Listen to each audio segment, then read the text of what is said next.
Salut tout le monde, c'est Antoine. Ce samedi 21 août, j'étais l'invité de CNews pour un débat qui portait sur 4 questions. D'abord le pass sanitaire, ensuite la situation sanitaire, attention c'est pas pareil, ensuite la police et enfin l'Afghanistan. Alors c'était une émission qui était un peu longue, pour laquelle on avait justement du temps pour débattre, ce qui est une bonne chose.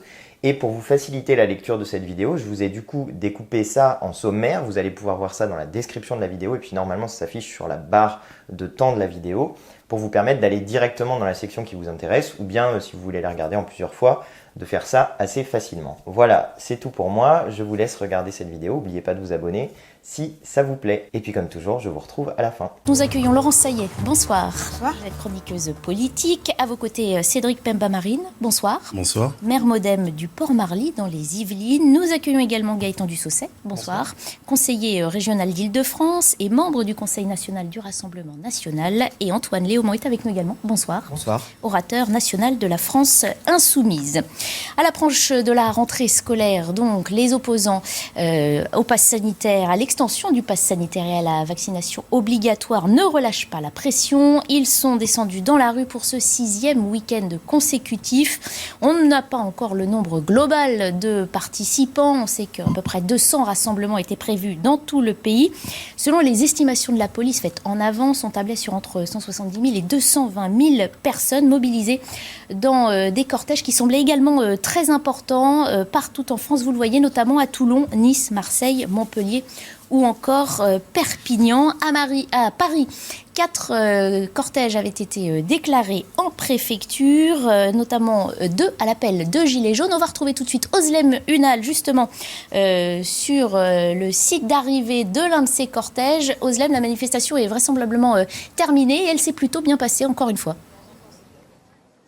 Oui, tout à fait. Alors avec Sarah Varny, on a eu l'occasion de suivre cette manifestation qui s'est lancée en début d'après-midi à École Militaire dans le 7e arrondissement de Paris. Ensuite, on a traversé une bonne partie de la capitale. Au total, plus de 2 heures de marche. Donc la manifestation s'est extrêmement bien passée. Pas de heurts, pas de black blocs, comme ça a été le cas dans certaines manifestations ces derniers temps. Alors, donc, on a fait 2 heures de marche avec les manifestants. On a terminé ici à Bercy. Alors, on a eu l'occasion de discuter avec certains d'entre eux. Beaucoup nous disent qu'ils sont vaccinés, mais qu'ils sont contre le pass sanitaire, qui, selon eux, est bien synonyme de discrimination entre, d'un côté, les vaccinés, de l'autre, les personnes non vaccinées. Il y avait des personnes avec qui on a discuté qui sont vaccinées, qui nous ont montré leur pass sanitaire, mais hors de question de le montrer dans des bars et des restaurants. Eux ont décidé de s'en priver, de ne pas y aller, car le simple fait de montrer leur passe pour eux les dérange. On a l'impression d'être contrôlés et nous, ce qu'on veut, c'est la liberté. Il y a également des personnes qui, elles, ne sont pas vaccinées et qui disent tout simplement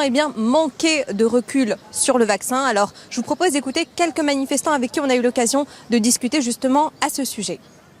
J'estime que ce pass sanitaire divise notre République qui normalement est indivisible en créant une ségrégation entre les vaccinés et les non-vaccinés. Je n'ai pas confiance. Je pense qu'on a tous le droit de réfléchir et de choisir comment on se soigne et que là, ce choix-là, on nous le retire.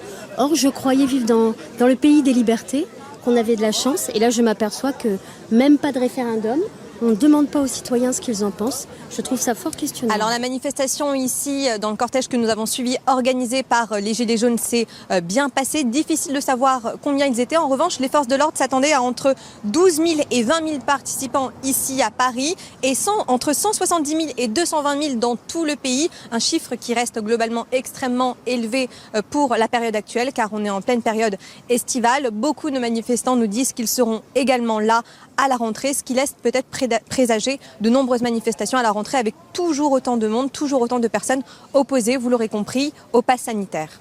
Merci beaucoup Özlem Ünal, merci également à Sarah Varny qui vous accompagne. Avant de partir à Perpignan où il y a eu aussi un grand rassemblement, on va faire un premier tour de table. On voit que c'est donc le 6e samedi de mobilisation. On n'a pas les chiffres officiels, mais les gens se déplacent pour venir manifester en plein été. Est-ce que Emmanuel Macron a du souci à se faire ?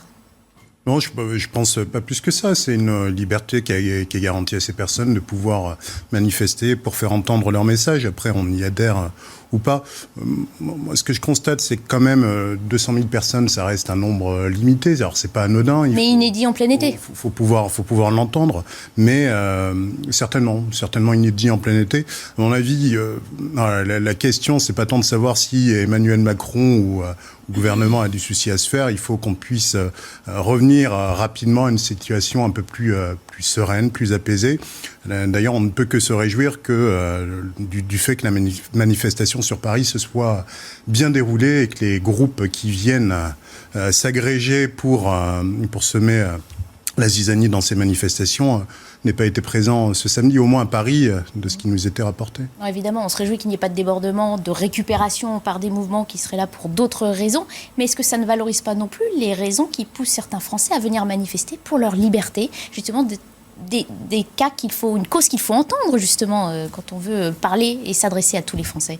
À l'intérieur des cortèges, il y a certainement des personnes qui, effectivement, sont contre le pass sanitaire et uniquement contre le pass sanitaire. Mais il y a aussi beaucoup de personnes dans ces cortèges qui sont contre plein d'autres choses, au-delà du pass sanitaire. Contre Emmanuel Macron, contre le gouvernement, contre le système, etc. Vous le voyez bien, 2 cortèges sont organisés par les Gilets jaunes. Pourquoi, lorsqu'on est Gilets jaunes, on serait anti-pass ? Quel est le lien ? Je vous rappelle que les Gilets jaunes ont manifesté au départ sur des revendications économiques. Ensuite, le mouvement a évolué. Donc, quel est le lien, si vous voulez, entre être Gilet jaune et manifester ? Donc, on sent bien, on ne peut pas dire 200 000 personnes manifestent contre le pass sanitaire. On n'a pas encore les chiffres, donc on ne dit pas 200 000. C'était 250 ou 300. Il y a un noyau dur de manifestants qui, de toute façon, est dans la rue depuis 2 à 3 ans.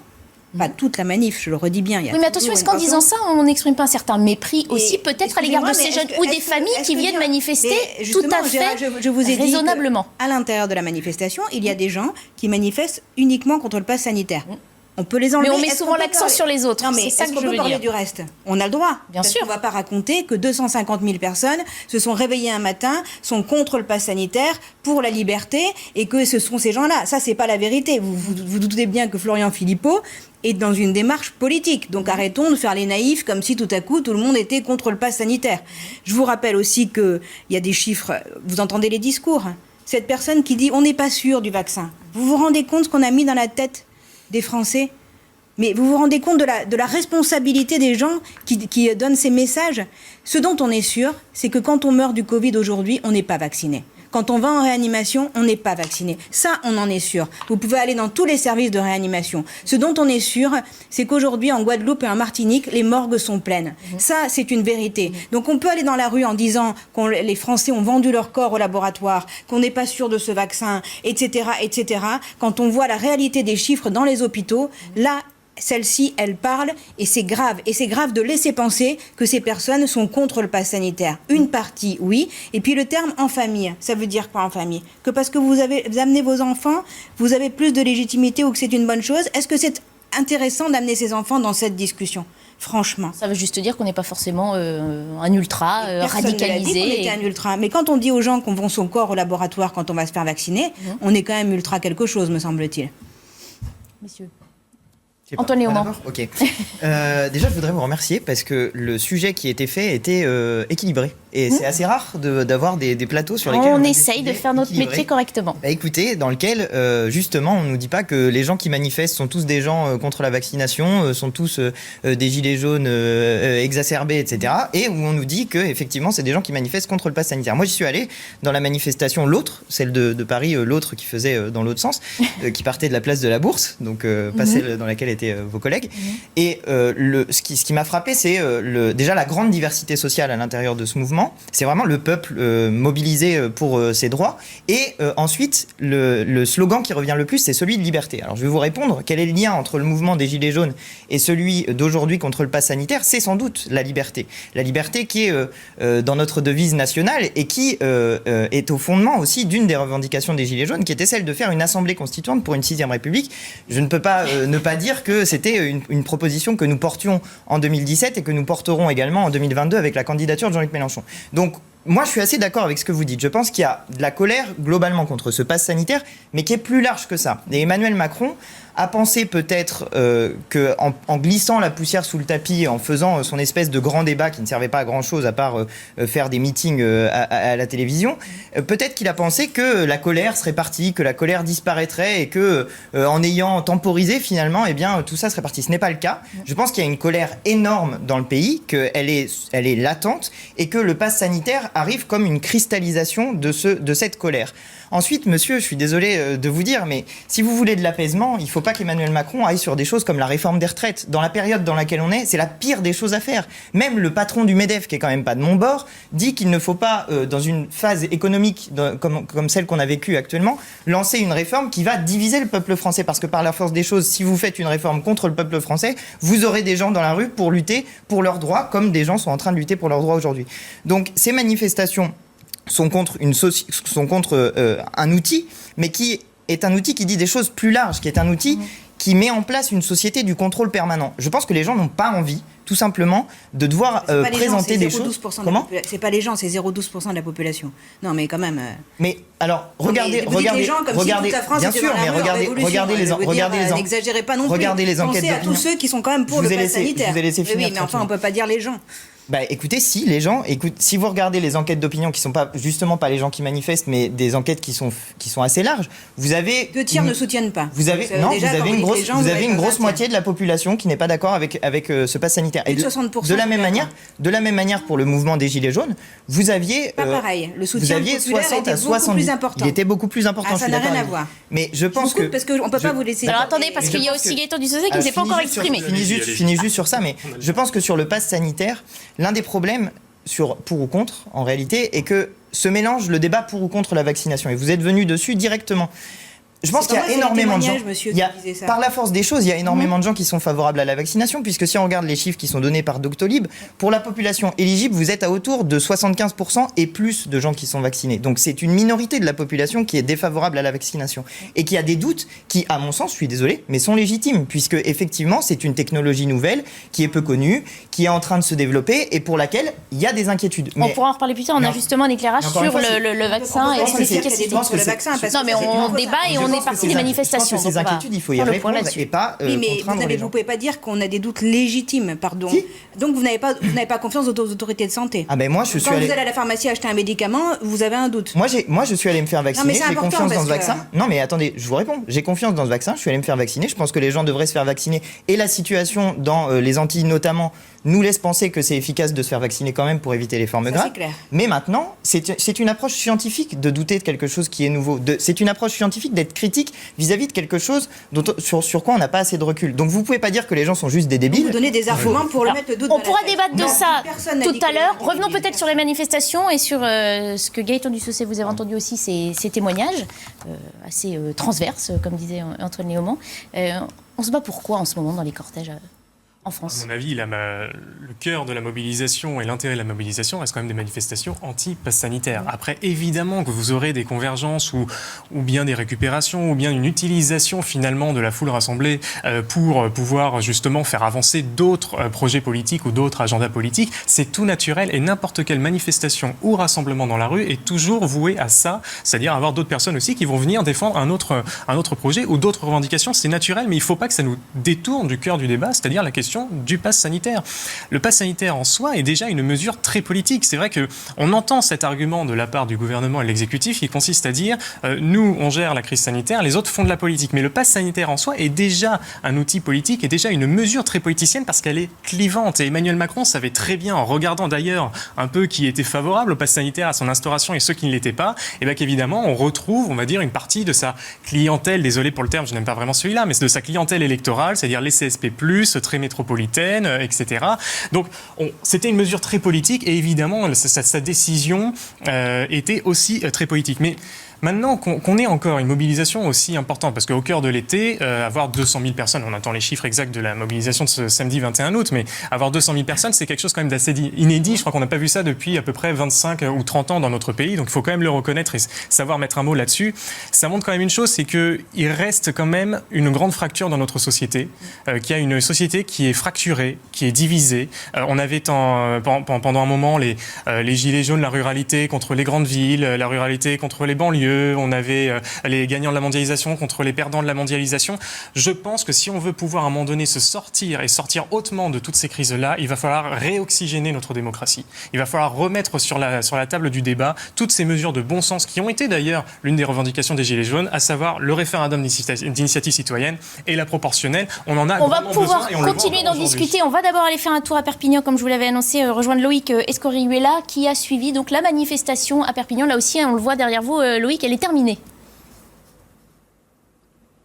Ah oui, une manifestation qui nous a fait perdre quelques calories. Elle a commencé aux alentours de 14h, place de Catalogne, ici à Perpignan, pour se terminer vers 17h30 également, place de Catalogne, avant de complètement se disperser. Alors plusieurs temps forts à retenir tout au long de ce cortège, et notamment un arrêt devant le Conseil de l'Ordre des médecins, très vivement critiqué ici à Perpignan. On entendait au sujet de la presse comme de ces médecins des mots comme collabo, médecin collabo, vous vendez, ou encore le hashtag balance ton QR. Alors globalement, la manifestation dans son ensemble s'est bien placée, c'est bien passé, une manifestation non déclarée, je le rappelle, aucun accrochage entre les manifestants ou les forces de l'ordre, qui sont restés d'ailleurs très intimes. On a pu croiser dans le cortège beaucoup de manifestants vaccinés comme non vaccinés. Les vaccinés, quand eux ne souhaitent pas utiliser leur passe sanitaire pour aller au restaurant ou encore au bar, mais se vaccinent par obligation, parce qu'ils souhaitent continuer à travailler. On a également rencontré une infirmière qui, elle, ne souhaite pas se faire vacciner,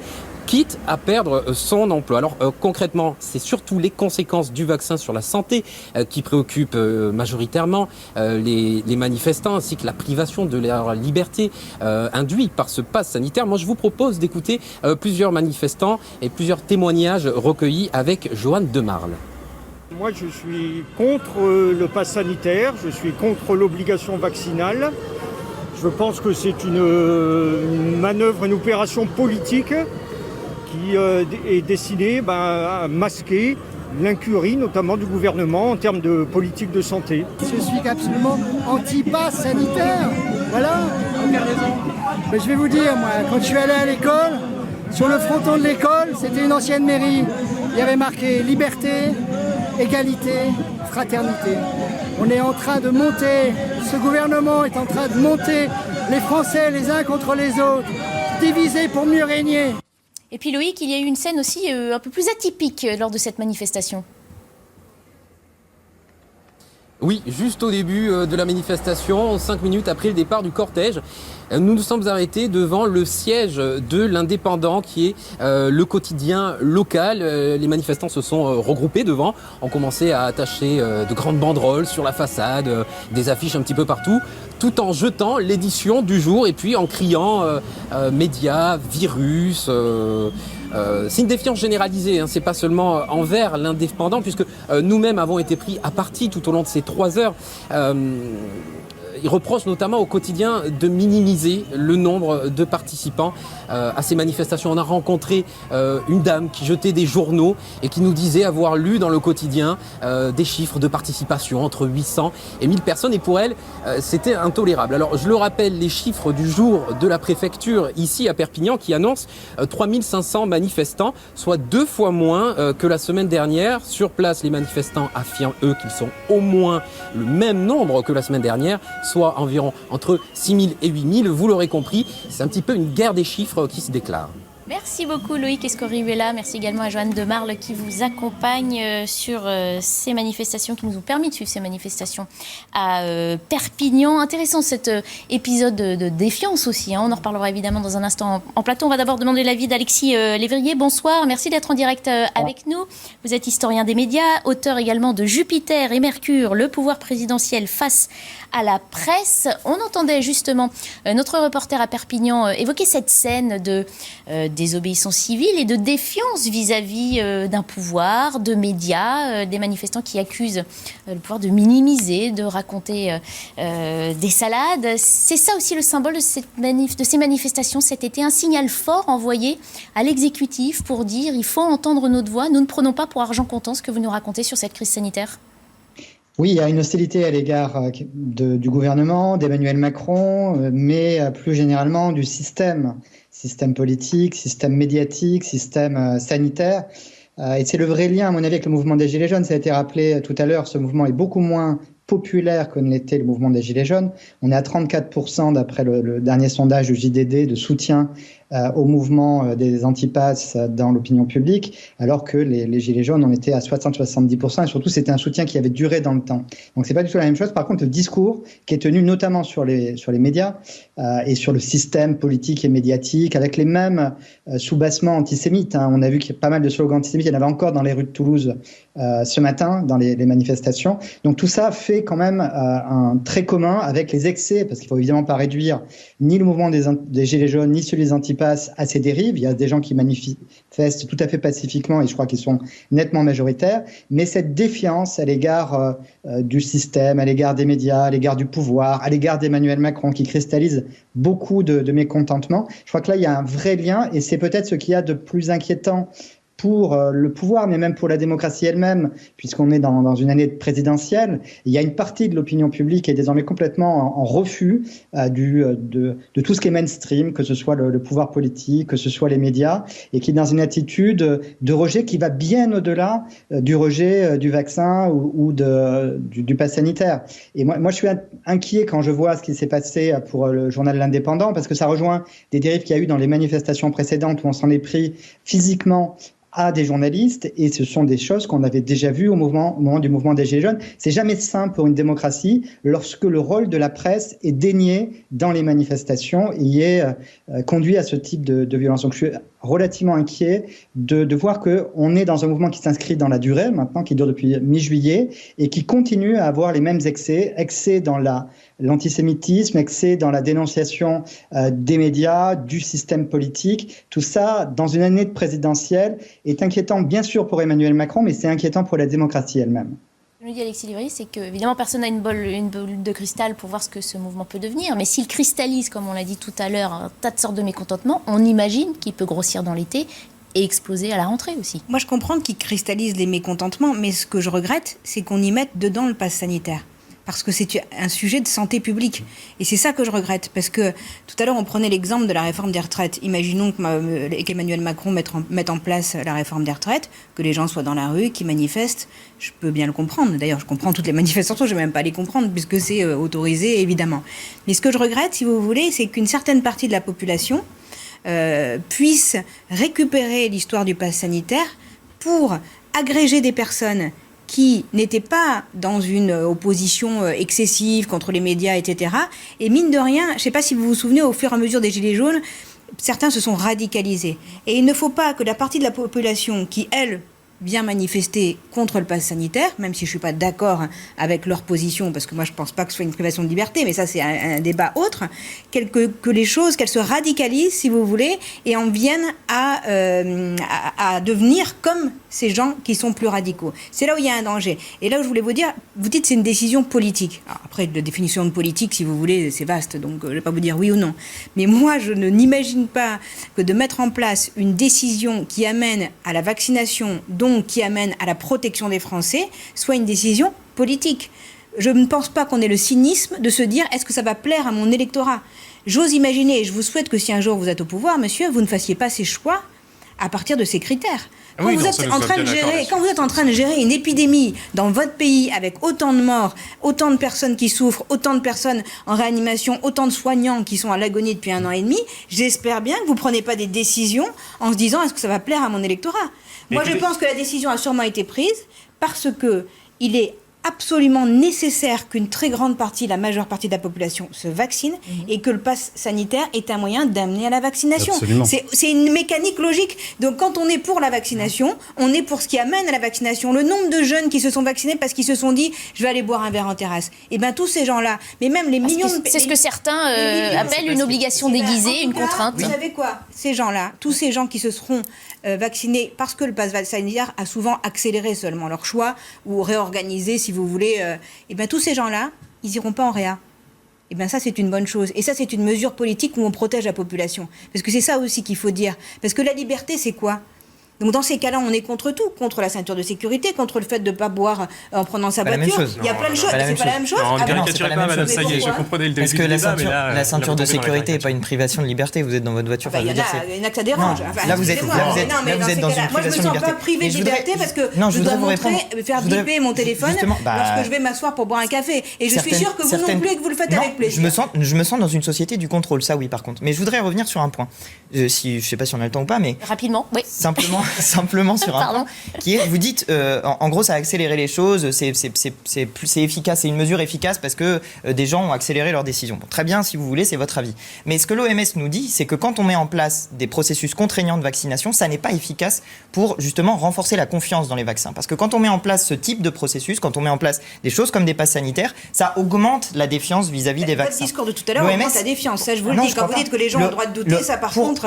Pour prendre simplement un exemple, il y a un virus qu'on a réussi à éradiquer, un seul, c'est la variole. Et comment on a fait ? Est-ce qu'on a mis en place des passes sanitaires ? Non, on a fait un plan de vaccination de l'intégralité de la population mondiale sous l'égide de l'ONS, et il faut le dire, c'était l'URSS qui payait l'essentiel des doses. Et ce plan de vaccination, ce plan d'éradication de la variole a fonctionné. Ça a mis 20 ans, ça a été assez long parce qu'il fallait le temps que ça progresse, mais à aucun moment, non mais c'était un virus qui avait 6 000 ans.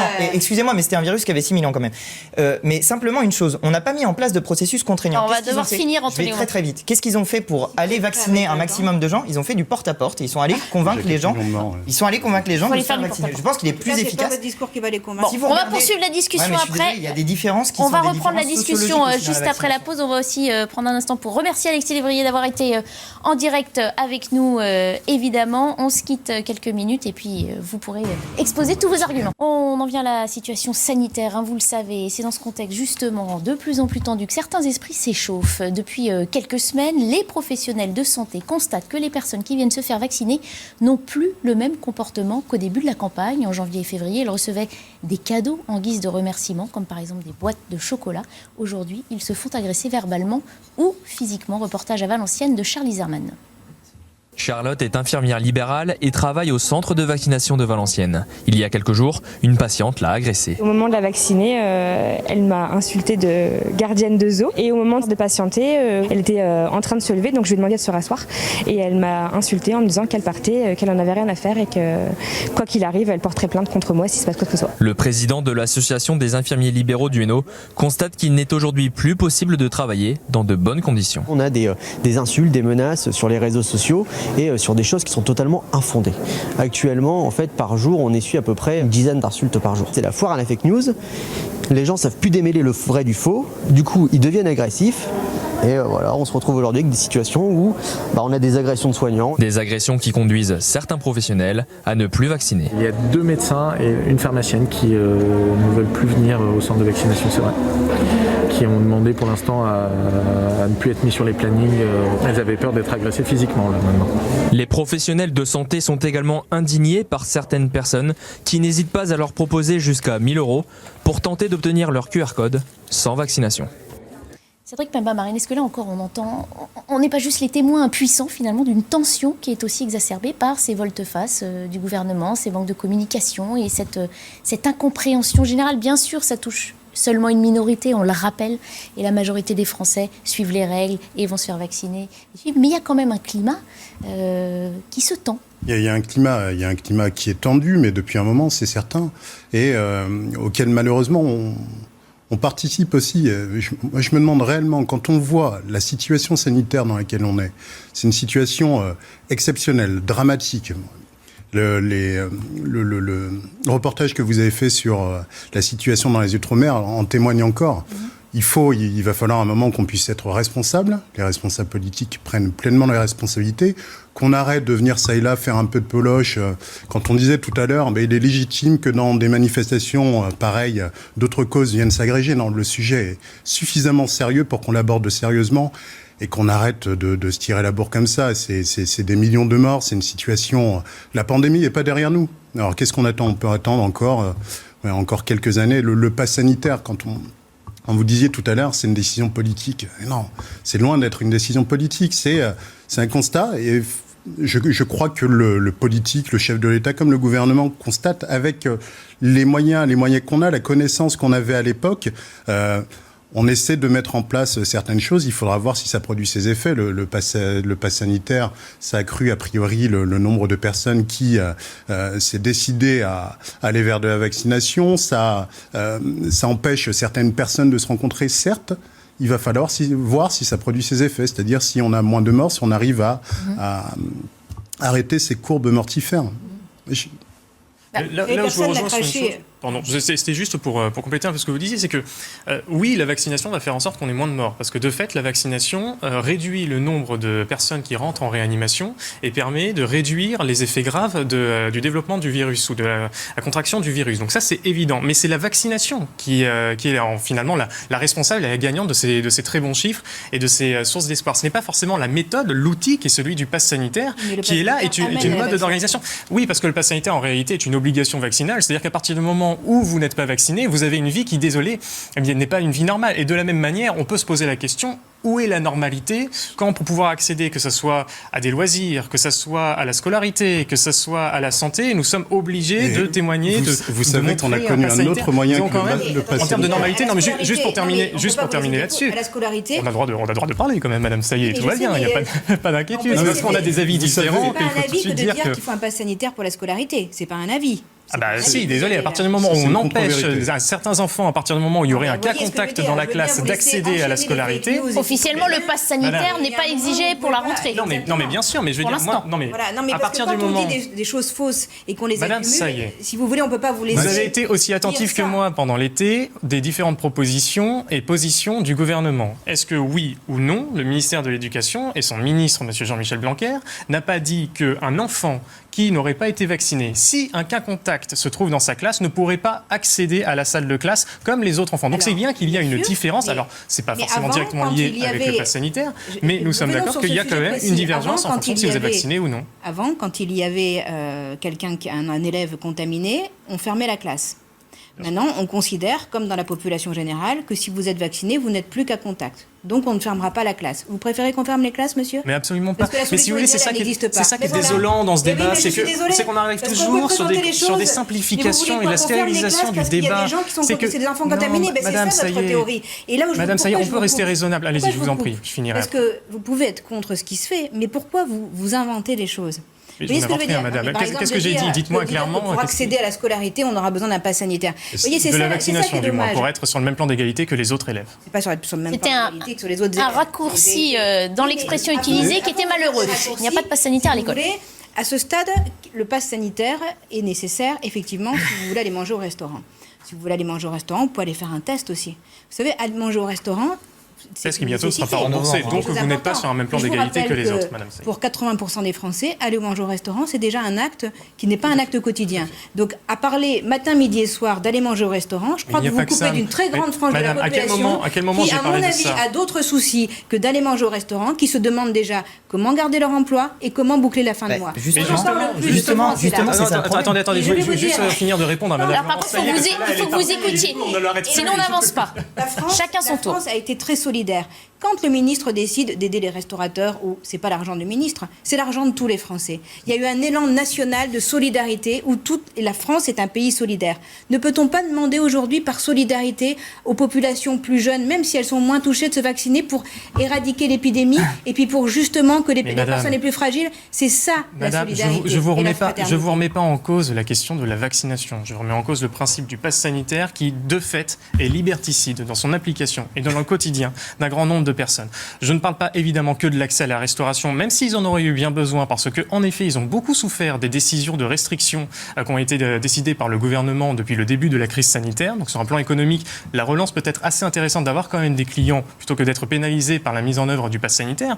Mais il y a aussi d'autres choses, l'accès à la culture, l'accès aux loisirs. On a vu à quel point c'était important dans la psychologie des individus. Et de fait, de ne pas les mettre sur un même plan d'égalité, surtout à partir du moment où le gouvernement a d'ores et déjà annoncé le déremboursement des tests PCR, eh bien moi, je trouve ça regrettable. Encore une fois, la vaccination est un super outil, mais il y a d'autres choses à faire à côté, comme par exemple le renforcement des moyens pour les soignants et pour les hôpitaux publics. Parce que ça, c'est un grand sujet. Il y a encore 5 millions de Français qui vivent dans un désert médical. On est encore dans l'incapacité d'avoir des lits de réanimation dans des départements en saturation. Eh bien ça, je trouve que c'est un grand manque de la part... Alors, Antoine Léaumont, et après, on ira justement s'adresser à un médecin aux Antilles où la situation est... Je voulais répondre sur le bandeau précédent qui était convaincre ou contraindre. Ah bah, on y arrive. Justement, le pass... Bah voilà, merci de l'avoir remis. Le pass sanitaire, ce qu'il fait, c'est qu'il fait une contrainte. Et votre sujet, au début, montrait une situation où il crée de la tension. En réalité, il y a des gens qui viennent vacciner, qui ne sont pas forcément convaincus du fait que ça soit bien ou que ça soit pas bien. Qui ont peur. Qui ont peur, on le sait, puisque votre reportage disait qu'il y a des gens qui proposent de payer aussi pour avoir un pass sanitaire sans avoir le vaccin. Donc c'est des gens, je veux dire, si on est prêt à donner de l'argent, c'est que vraiment on n'a pas confiance dans ce vaccin. Et bon, moi je considère que c'est efficace et je pense que les chiffres désormais nous montrent l'efficacité de la vaccination, notamment pour lutter contre les formes graves. Donc je pense que petit à petit la conviction va se faire malheureusement sur ces chiffres-là qui sont des chiffres dramatiques. Mais encore une fois, on voit bien là quel était l'enjeu. Et l'enjeu est celui de convaincre les gens que cette vaccination est efficace. Et pour convaincre, il ne faut pas mettre en place des passes sanitaires, il ne faut pas dire aux gens présentez-moi votre QR code. Moi j'ai vu dans la manifestation beaucoup de gens qui sont contre ce principe même de présenter un code, qui disent qu'on entre dans une société du contrôle, où les gens sont chiffrés, où les gens ont des numéros, des codes, etc., etc. Qui est une société... Vous leur avez dit que c'était faux. Qui est une société... Bah, de fait, j'ai un QR code, c'est juste. Aucune donnée n'est conservée. Jusqu'à présent, j'ai un QR code, je dois présenter un QR code. Ce pass s'appelle pass sanitaire, il peut être valable pour d'autres maladies si d'autres maladies arrivent. Il s'appelle pas pass Covid et il disparaît pas au moment où il y a le Covid. Donc, de fait, les gens sont inquiets du fait d'être contrôlés, d'avoir des codes, etc. Et vous ne pouvez pas enlever de gens qui sont des gens cultivés, qui sont des gens qui ont vu, qui ont lu des livres comme 1984, qui ont vu des séries comme, je sais plus comment ça s'appelle, Black Mirror. Vous ne pouvez pas enlever des gens l'inquiétude que un pass qui est un pass prévu pour une maladie devienne un outil de contrôle plus qui s'étale dans le temps. Vous les avez rassurés que ce n'était pas l'idée de l'État que de les... Vous savez qu'il y a une date de fin. Mais vous les avez rassurés, vous qui êtes un démocrate, un républicain, vous les avez rassurés, l'État ne met pas ça en place pour pister les gens. Vous les avez rassurés. L'État met en place un outil qui est un outil de contrôle, qui est un pass qui limite. Et vous disiez tout à l'heure ce que les gens veulent, c'est avoir. Répondu à ma question. Je vais répondre très précisément à votre question. Vous disiez tout à l'heure, les gens ne peuvent pas tous aller au restaurant, ils ont des problèmes à boucler les fins de mois. Et je suis d'accord avec vous sur ce point. Mais savez-vous que l'une des mesures du pass sanitaire, c'est que si vous ne vous faites pas vacciner, dans un certain nombre de métiers, on peut suspendre votre salaire. Donc voilà pourquoi aussi les gens sont inquiets. Voilà pourquoi les gens vont de force se faire vacciner. Parce qu'ils ne peuvent pas faire un choix entre une conviction qu'ils ont, qui est que ce vaccin serait dangereux, conviction que je ne partage pas, je le redis, et d'autre part, perdre leur salaire, c'est-à-dire ne pas être en capacité de nourrir leur famille, de nourrir leurs enfants, de s'occuper de la vie quotidienne. Donc vous le voyez, là vous avez, je finis juste sur ça, vous avez le cas typique où on arrive au moment où la contrainte vaccinale devient un problème pour la vaccination elle-même. Il faut leur rappeler qu'avant le pass sanitaire, il y avait le confinement. C'est simple. Oui, mais ça, vous le faites C'était pour sortir du confinement. Non, mais surtout, c'est un problème. Le faire toujours en responsabilité.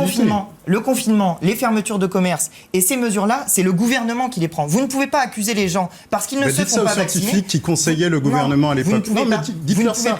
C'est avant tout sanitaire. On peut faire de l'apologie autant qu'on veut. Je suis désolé. On peut en faire autant qu'on veut. Il y a des scientifiques qui se sont prononcés très clairement. Le confinement, ils se sont prononcés pour. Pourquoi ? Alors ne parlez pas tous les deux en même temps, vous entendez l'un et l'autre. Il y a une saturation des hôpitaux. Donc encore une fois, vous accusez les gens systématiquement des erreurs dont vous êtes responsable. Pourquoi il faut confiner ? Parce qu'il n'y a pas assez de place dans les hôpitaux. Alors je rebondis, Antoine Léaumont, parce qu'il faut qu'on avance. Parce qu'il n'y a pas assez de vaccination. Ce que vous disiez, convaincre, c'est justement une mission que se donnent certains, notamment dans les Antilles françaises. On le sait, la réticence à la vaccination est plus grande. Un Guadeloupéen sur 50 est touché en ce moment par la Covid. Un Martiniquais sur 100 l'a été la semaine dernière. Un comité citoyen de la transparence s'est monté en Martinique pour justement convaincre les habitants de se faire vacciner. Précision d'Arthur Muriot et on sera ensuite en direct avec la Guadeloupe dans un instant. Malgré la flambée épidémique que connaît la Martinique depuis plusieurs semaines, ces citoyens restent méfiants vis-à-vis des vaccins. Oui, je vais me faire vacciner, mais j'attends encore un petit peu. Je suis un petit peu angoissée ces temps-ci. Mais c'est juste un peu de confiance qui manque. Voilà. C'est juste un peu même de sécurité, de rassurer les gens, c'est juste ça. Hein. Tenter de rassurer, c'est la mission que s'est fixée ce groupe de citoyens martiniquais. Ils sont sociologues, avocats, anciens médecins ou encore influenceurs sur les réseaux sociaux. Leur objectif, venir à bout des polémiques et des fausses informations qui circulent au sujet du vaccin. On n'est pas là nous ne sommes pas en croisade. Nous sommes là pour essayer d'apporter aux gens le maximum de renseignements et d'informations objectives, vérifiées, pour qu'ils puissent se faire une opinion. Alors qu'en Martinique, moins de 20% de la population est totalement vaccinée, ce comité citoyen de la transparence espère bien contribuer à l'amélioration de la situation sanitaire sur l'île. Justement, à prendre la direction des Antilles avec le docteur Noël Fournier-Mongieu. Bonsoir, bonjour chez vous. Merci d'être en direct avec nous. Vous êtes médecin généraliste à la retraite, mais vous faites en ce moment partie de ces renforts dans les hôpitaux de la Guadeloupe. Décrivez-nous un petit peu votre quotidien. La situation est-elle aussi dramatique qu'on la décrit sur nos plateaux ? Oui, bonjour, merci de m'écouter.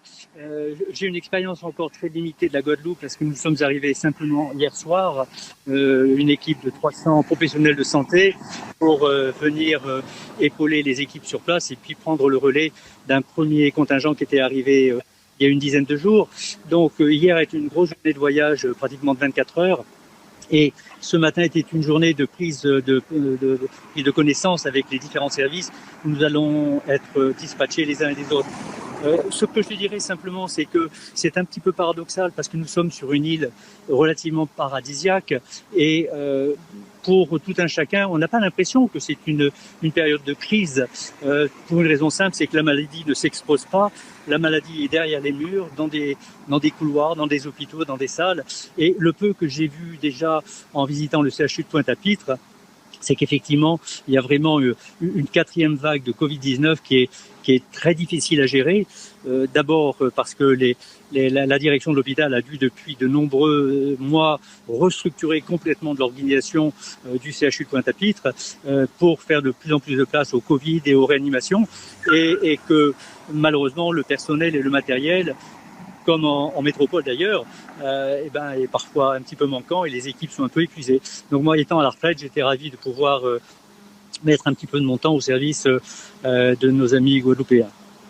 Vous faites partie donc de ces renforts pour soulager le personnel déjà sur place. Est-ce que vous les avez déjà côtoyés ? Vous dites qu'ils sont épuisés, ils manquent de matériel. Est-ce qu'ils se sont confiés un peu plus à vous ?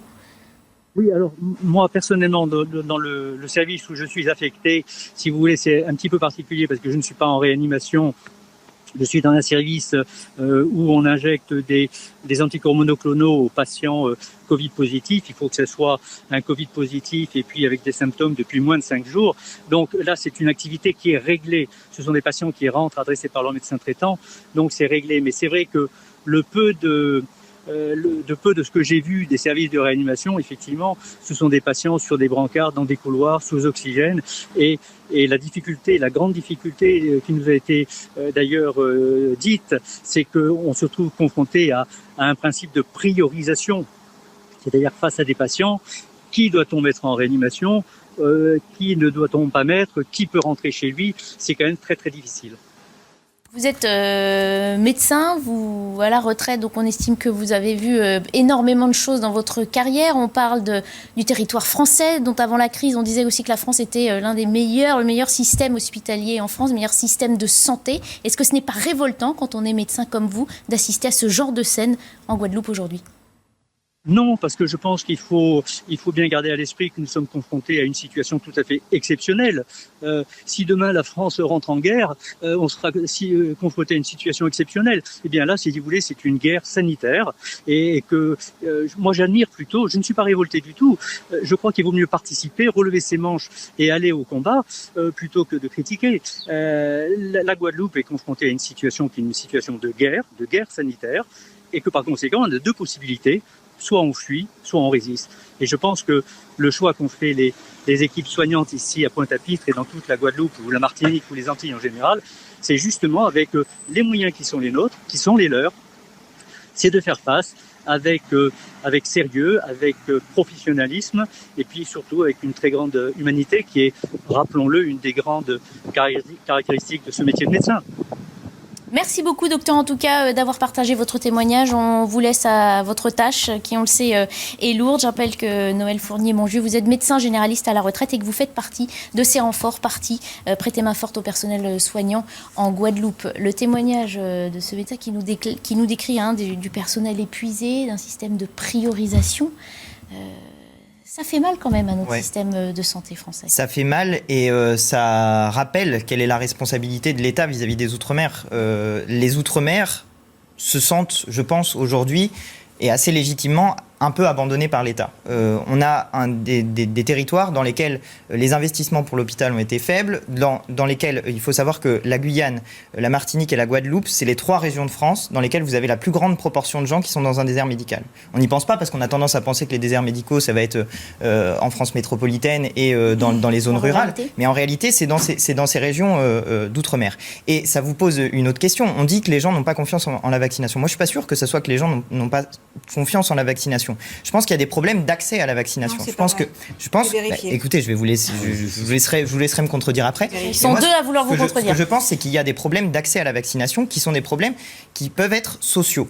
Dans le sens où ce que les chiffres en France métropolitaine nous donnent, c'est que ceux qui sont les moins vaccinés sont aussi ceux qui ont souvent le niveau de revenu le plus faible, ceux qui sont le plus loin des outils techniques comme Doctolib. C'est pas si simple que ça d'utiliser Doctolib quand on n'a pas l'habitude, quand on n'a pas l'expérience. C'est pas si simple que ça.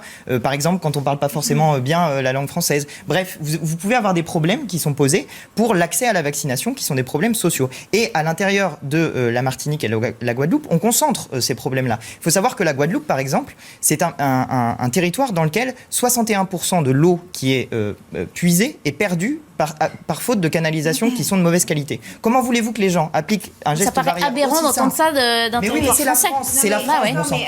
Laissez-moi juste finir sur ça parce que je voudrais juste finir sur ça. Comment voulez-vous faire les gestes barrières aussi simples que se laver les mains quand vous n'avez pas d'eau au bout de votre robinet? Et ça, c'est de la France dont on est en train de parler. Donc, à un moment donné, il faut que l'État prenne ses responsabilités vis-à-vis des Outre-mer. Il faut que l'État investisse ce qu'il faut pour que les hôpitaux soient mis au niveau de la métropole française. Il faut que l'État investisse ce qu'il faut pour que les gens qui habitent en Guadeloupe puissent avoir de l'eau, un truc aussi évident que l'eau. Quelque chose de bien plus grave que vous ne voulez pas dire ou que vous ne savez pas, c'est qu'il y a un véritable blocage, un refus très clair de la vaccination là-bas, pour plein de raisons. Il y a beaucoup d'élus locaux qui, par électoralisme, il faut le dire la vérité, ont préféré se mettre du côté d'une population qui ne voulait pas se faire vacciner plutôt que de les encourager à la vaccination. L'accès à la vaccination dans les dom-toms n'est pas plus contraint qu'en France, où il y a évidemment peut-être des problèmes à certains endroits, on est tout à fait d'accord. Mais il y a un véritable blocage et beaucoup de reportages qui ont été faits le montrent. Parce qu'en France, en métropole, lorsque quelqu'un est malade, il dit souvent « je regrette », même tout le temps, de ne pas m'être fait vacciner.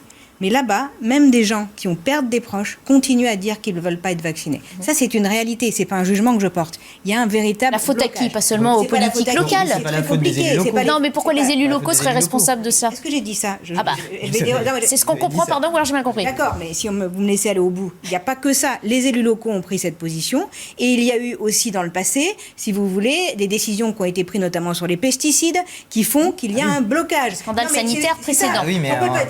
On peut pas extrapoler les choses en disant c'est comme en métropole. Non, il y a un véritable blocage. Et c'est ce verrou-là, si vous voulez, c'est un verrou qu'il va falloir faire sauter, qui est très important. Dire qu'il faut mettre des lits de réa, bien sûr, mais aller en réa, c'est pas anodin. Je le redis à chaque fois. Clairement. On règle pas une épidémie en mettant des lits de réa. Je voudrais juste prendre l'exemple de l'Islande, en allant très vite.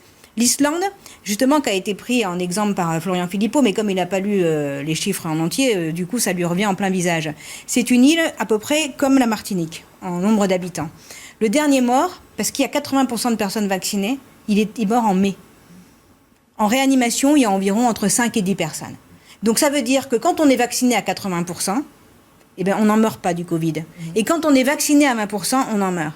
Qu'il y ait des manques dans les dom-toms, c'est certain, mais il y a un problème de blocage à la vaccination. Et si vous n'acceptez pas de le voir et de résoudre ça, vous ne résoudrez pas le problème de... Alors Gaëtan Dussaucet voulait réagir avant vous, Antonio. Oui, juste sur la question de l'outre-mer. Bon, déjà, permettez-moi d'avoir un petit mot de soutien, évidemment, à tous ces infirmiers, médecins qui ont pris de leur temps pour bénévolement, volontairement, du moins, se rendre là où il y avait besoin et là où il y a une saturation, en effet. Donc ça, c'est vraiment une très belle image. Ça me rappelle d'ailleurs un peu ce qu'on avait vu pendant le premier confinement, où face aux difficultés de certains d'accéder, de pouvoir faire des courses, de se déplacer, de voir du monde, il y avait énormément d'initiatives citoyennes, associatives, qui s'organisaient comme ça, spontanément, pour essayer de soulager le quotidien de nombreuses personnes. Donc ces moments de crise rappellent quand même, pour histoire d'apporter quand même des sujets un peu plus légers et un peu plus sympathiques, apportent quand même de belles images comme ça là, des vagues de solidarité qui font vraiment du bien.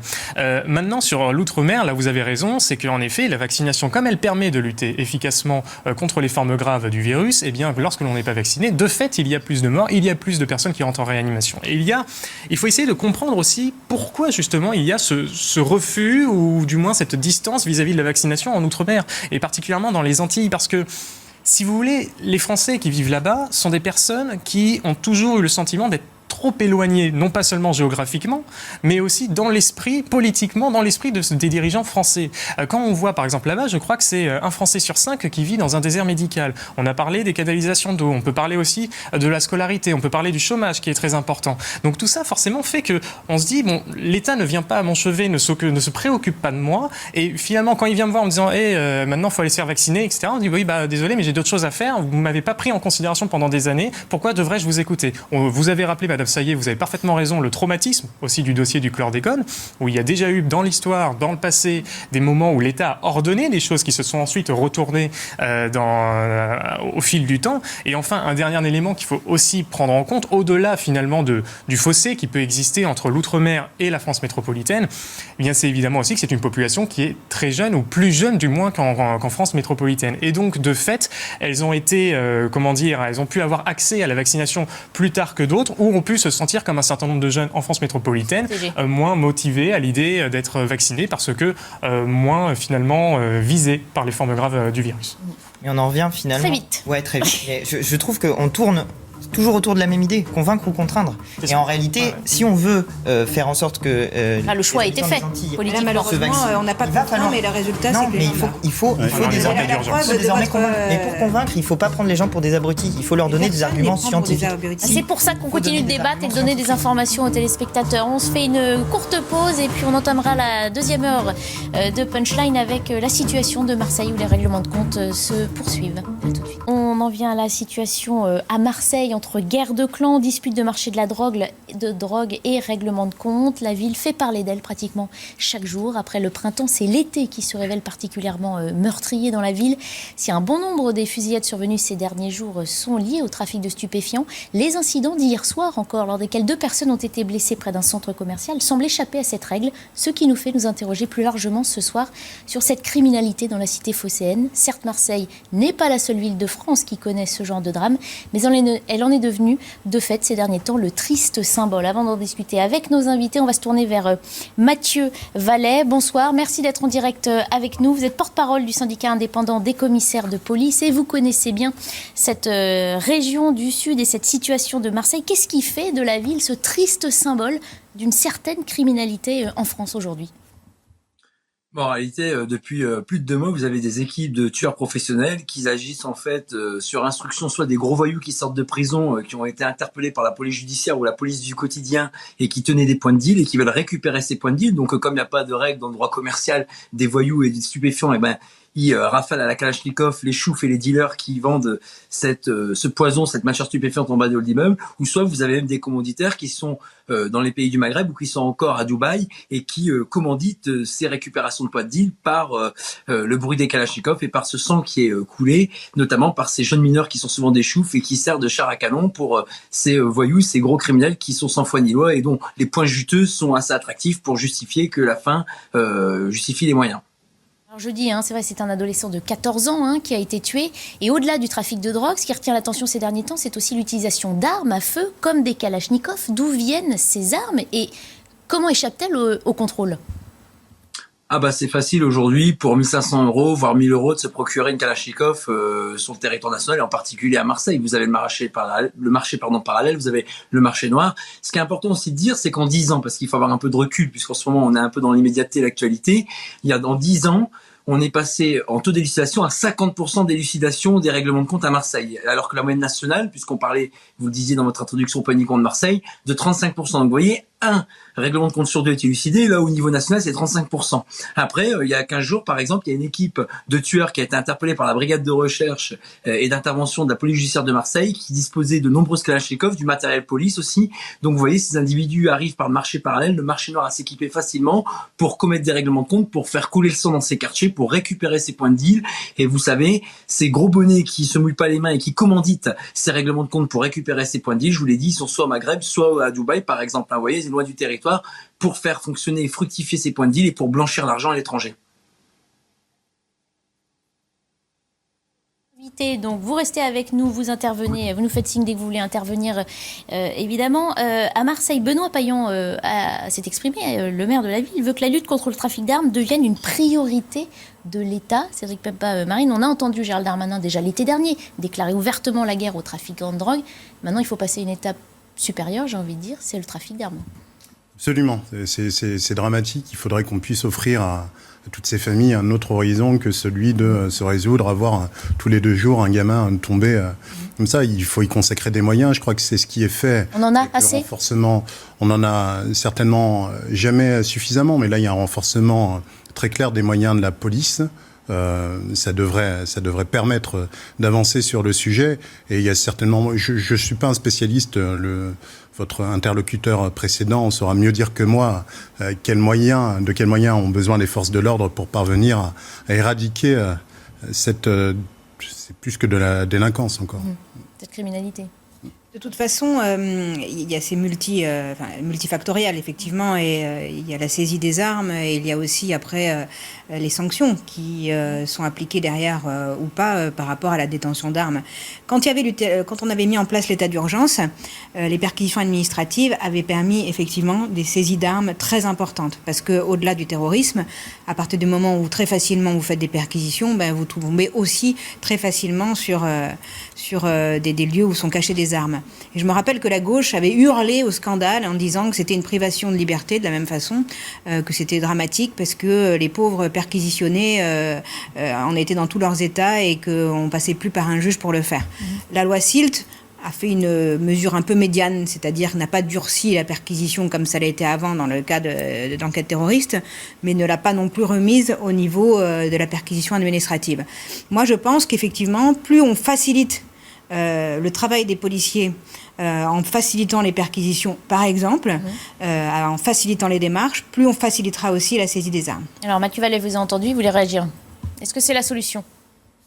Non, mais c'est l'une des solutions. Après, vous parlez de la municipalité. Je suis désolé de le dire, mais moi, je suis factuel. On fait pas de politique, évidemment. On est factuel. Le printemps marseillais, qui est représenté par Benoît Payan, le maire de Marseille, ne met pas les moyens pour aider les forces de l'ordre dans les quartiers nord. On n'a quasiment aucune caméra de vidéoprotection dans ces quartiers qui nous aide souvent à élucider ou en tout cas à identifier ou à faire progresser nos enquêtes judiciaires. Vous savez que quand on peut pas prévenir en amont ces règlements de compte, je vous l'ai dit tout à l'heure, la brigade de recherche et d'intervention interpelle souvent des équipes de malfaiteurs pour association de malfaiteurs avec des Kalachnikov, du matériel police, ou quand elle le fait a posteriori, quand on identifie les individus, on est obligé de recourir à des techniques spécifiques police que je vais pas dévoiler ici, mais si on avait des caméras, ça nous aiderait. La police municipale, c'est pareil, elle n'a pas à se substituer à l'État, mais quand même, quand on peut faire des opérations conjointes avec eux dans les quartiers, dans les halls d'immeubles, pour effectivement retrouver les planques où sont cachées, dissimulées la matière stupéfiante ou même les armes, ça peut aussi nous aider. Mais alors encore une fois, la municipalité ne donne pas d'instruction à la police municipale pour aider les forces de police, les forces de sécurité intérieure sur ce territoire pour faire les contrôles, les sécurisations, voire les interpellations des individus qui consomment ou qui viennent consommer, parce que vous savez que plus d'1 million de personnes consomment du cannabis en France par jour, et c'est aussi l'offre qui répond à cette demande. Donc, vous voyez, les municipalités ont un rôle à jouer. Après, on peut beaucoup parler. J'ai vu Samia Ghali qui s'exprime beaucoup sur les antennes actuellement, mais la réalité, c'est que les vaches sont maigres et que le bilan pour l'instant de l'implication de la municipalité marseillaise est très médiocre. Lutter contre la criminalité, c'est pas un sujet de droite ou de gauche quand ça tue des adolescents de 14 ans. La municipalité à Marseille ne met pas les moyens, n'écoute pas assez. Honnêtement, je sais pas, donc je laisse Monsieur Vallet libre de ses propos. Moi, je voudrais revenir sur le fond du sujet qui est effectivement la lutte contre le trafic d'armes. C'est finalement le problème systématique quand on voit des cas comme celui-ci. Mais c'est pas le seul cas. Je veux dire, il y a les fusillades, il y a les tirs de mortier qui sont aussi des armes qui sont interdites, donc qui ne sont pas juste des feux d'artifice, qui sont des armes. Et puis j'ai le souvenir aussi d'un épisode qui avait été très marquant il y a quelques années. Je sais pas si vous vous souvenez. C'était le bijoutier de Nice qui avait été attaqué. Pareil, c'était une attaque à main armée. Et finalement, la question qui est derrière ça, c'est toujours celle du trafic d'armes. Et Monsieur Vallée l'a dit. Une des questions qui se pose à l'intérieur du trafic d'armes, c'est aussi la question du blanchiment de l'argent.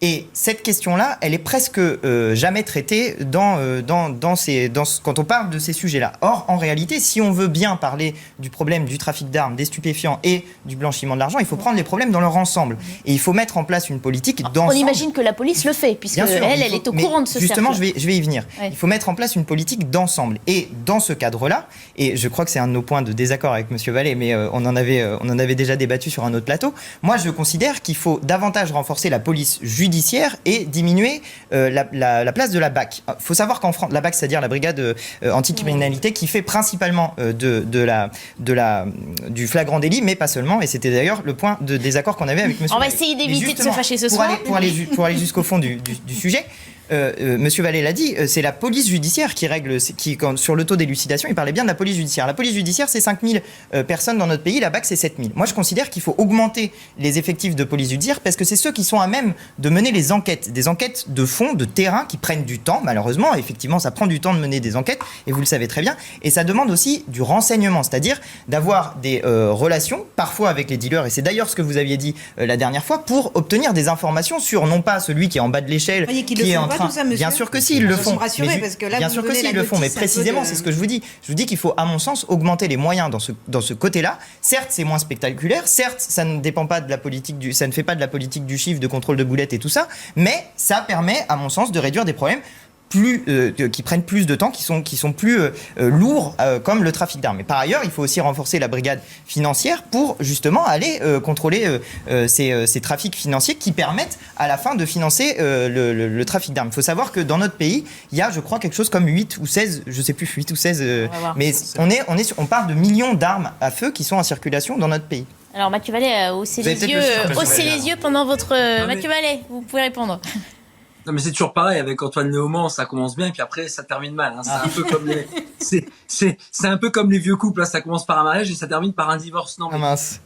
Pour être plus sérieux, en réalité, M. Léaumont, ne le prenez pas mal, mais vous méconnaissez le fonctionnement de l'institution policière. Pour la police judiciaire, d'abord, il y a une partie qui est vraie, une partie qui est fausse. Effectivement, il faut du temps pour les enquêtes, mais je vous ai parlé d'un gang de tueurs qui a été démantelé par la police judiciaire, par la brigade de recherche et d'intervention. Ça a été fait en 1 mois. Il y a des opérations éclairs par la police judiciaire qui permettent de interpeller ces individus avant qu'ils fassent ces règlements de compte à la Kalachnikov. Ensuite, je vais vous dire, moi, j'habitais dans une cité. Vous pouvez pas expliquer à ces habitants que, par exemple, d'abord pour des questions de confidentialité et puis de garantie de l'enquête, que la police judiciaire est sur un quartier, que ça va prendre 6 mois pour démanteler un réseau.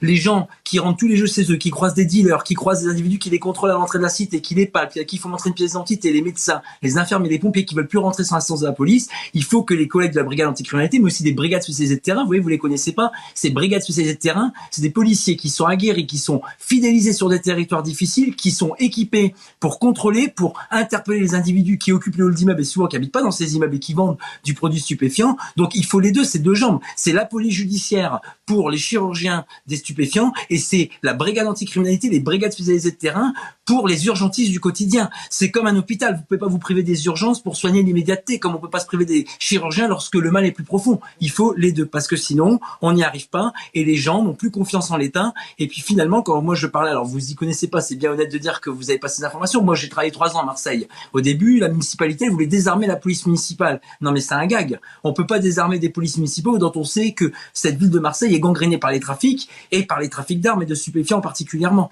Donc c'est ça que je voulais vous dire. Après, vous avez évoqué beaucoup de sujets sur le blanchiment d'argent. Vous voyez, on va se retrouver, c'est très compliqué, mais une mesure encore une fois simple. Les saisies d'avoir criminels, c'est-à-dire que quand on chope un gros voyou, il y a des gros véhicules, des gros appartements, des gros fonds sur les comptes ou dans les appartements nourrices, là où on cache le stupéfiant ou l'argent. C'est très compliqué, c'est très long aujourd'hui pour que tous ces fonds, tous ces avoirs criminels soient saisis pour l'État. Il faut souvent faire des procédures, il faut avoir l'accord des magistrats avant, il faut que ça soit confirmé en jugement à part quelques cas particuliers. Donc là aussi, simplifier le nerf de la guerre, c'est l'argent, simplifier ces saisies d'avoir criminels, ces saisies de fonds, ça faciliterait aussi le travail des policiers. Alors, je vous réponds du coup sur les différents éléments que vous avez évoqués. Moi, je parle de renforcer les moyens de la police judiciaire. Je dis qu'il faut davantage de moyens pour la police judiciaire parce que précisément, et vous l'avez dit, c'est un travail qui demande du temps et aussi du temps de renseignement. Et vous avez raison aussi de dire qu'on ne peut pas simplement dire aux gens ça va prendre du temps, pendant ce temps-là c'est le bazar dans le quartier, etc. Mais justement, moi je pense qu'il faut les renforcer. Il y a une autre mesure avec laquelle je sais qu'on est en désaccord et je pense qu'on sera en désaccord tous sur ce... Enfin, vous serez tous en désaccord avec moi, qui est la légalisation du cannabis, qui est une des manières, à mon sens, je sais que vous n'êtes pas d'accord, mais qui est une des manières, à mon sens, de libérer des forces de police pour faire autre chose et de contrôler davantage cette substance, qui est une substance nocive, qui est une substance qui est mauvaise pour la santé. Une question sur ça. Je voudrais juste finir. Excusez-nous, mais développer l'argument et ensuite vous allez développer, mais après on va plus revenir. Parce que là, par exemple, j'ai juste dit légalisation du cannabis, vous savez même pas pourquoi. Vous savez même pas. Vous savez même pas en quoi c'est utile. Vous m'avez même pas laissé le temps de finir. Donc je finis. Je vous dis pourquoi. Parce que 50% de l'activité policière de terrain, c'est-à-dire des actes qui sont décidés par les policiers eux-mêmes, c'est du contrôle de cannabis. Donc on a une partie des forces de police qui est utilisée pour faire du contrôle de détention de cannabis, beaucoup, et qui n'est pas utile. Est-ce que vous pensez, oui, mais si on peut pas utile pour démanteler les débattre, monsieur. Après, je voudrais bien revenir sur la police municipale armée aussi. Vous pensez que ceux qui vendent du cannabis, parce qu'on le légalise, vont arrêter de dealer, et puis ils vont rentrer tranquillement et ouvrir des coffee shops? Non. Mais là, vous rêvez. N'oubliez pas non plus qu'il y a beaucoup de morts sur la route qui sont liées à des gens qui consomment de la drogue. Aujourd'hui, quand vous contrôlez 100 personnes, non mais une personne sur 100 qui est contrôlée est sous les effets de l'alcool. Une personne sur 20 qui est contrôlée est sous les effets de la drogue et dont majoritairement le cannabis. Donc le cannabis tue, monsieur. Donc votre légalisation, parce que vous capitulez...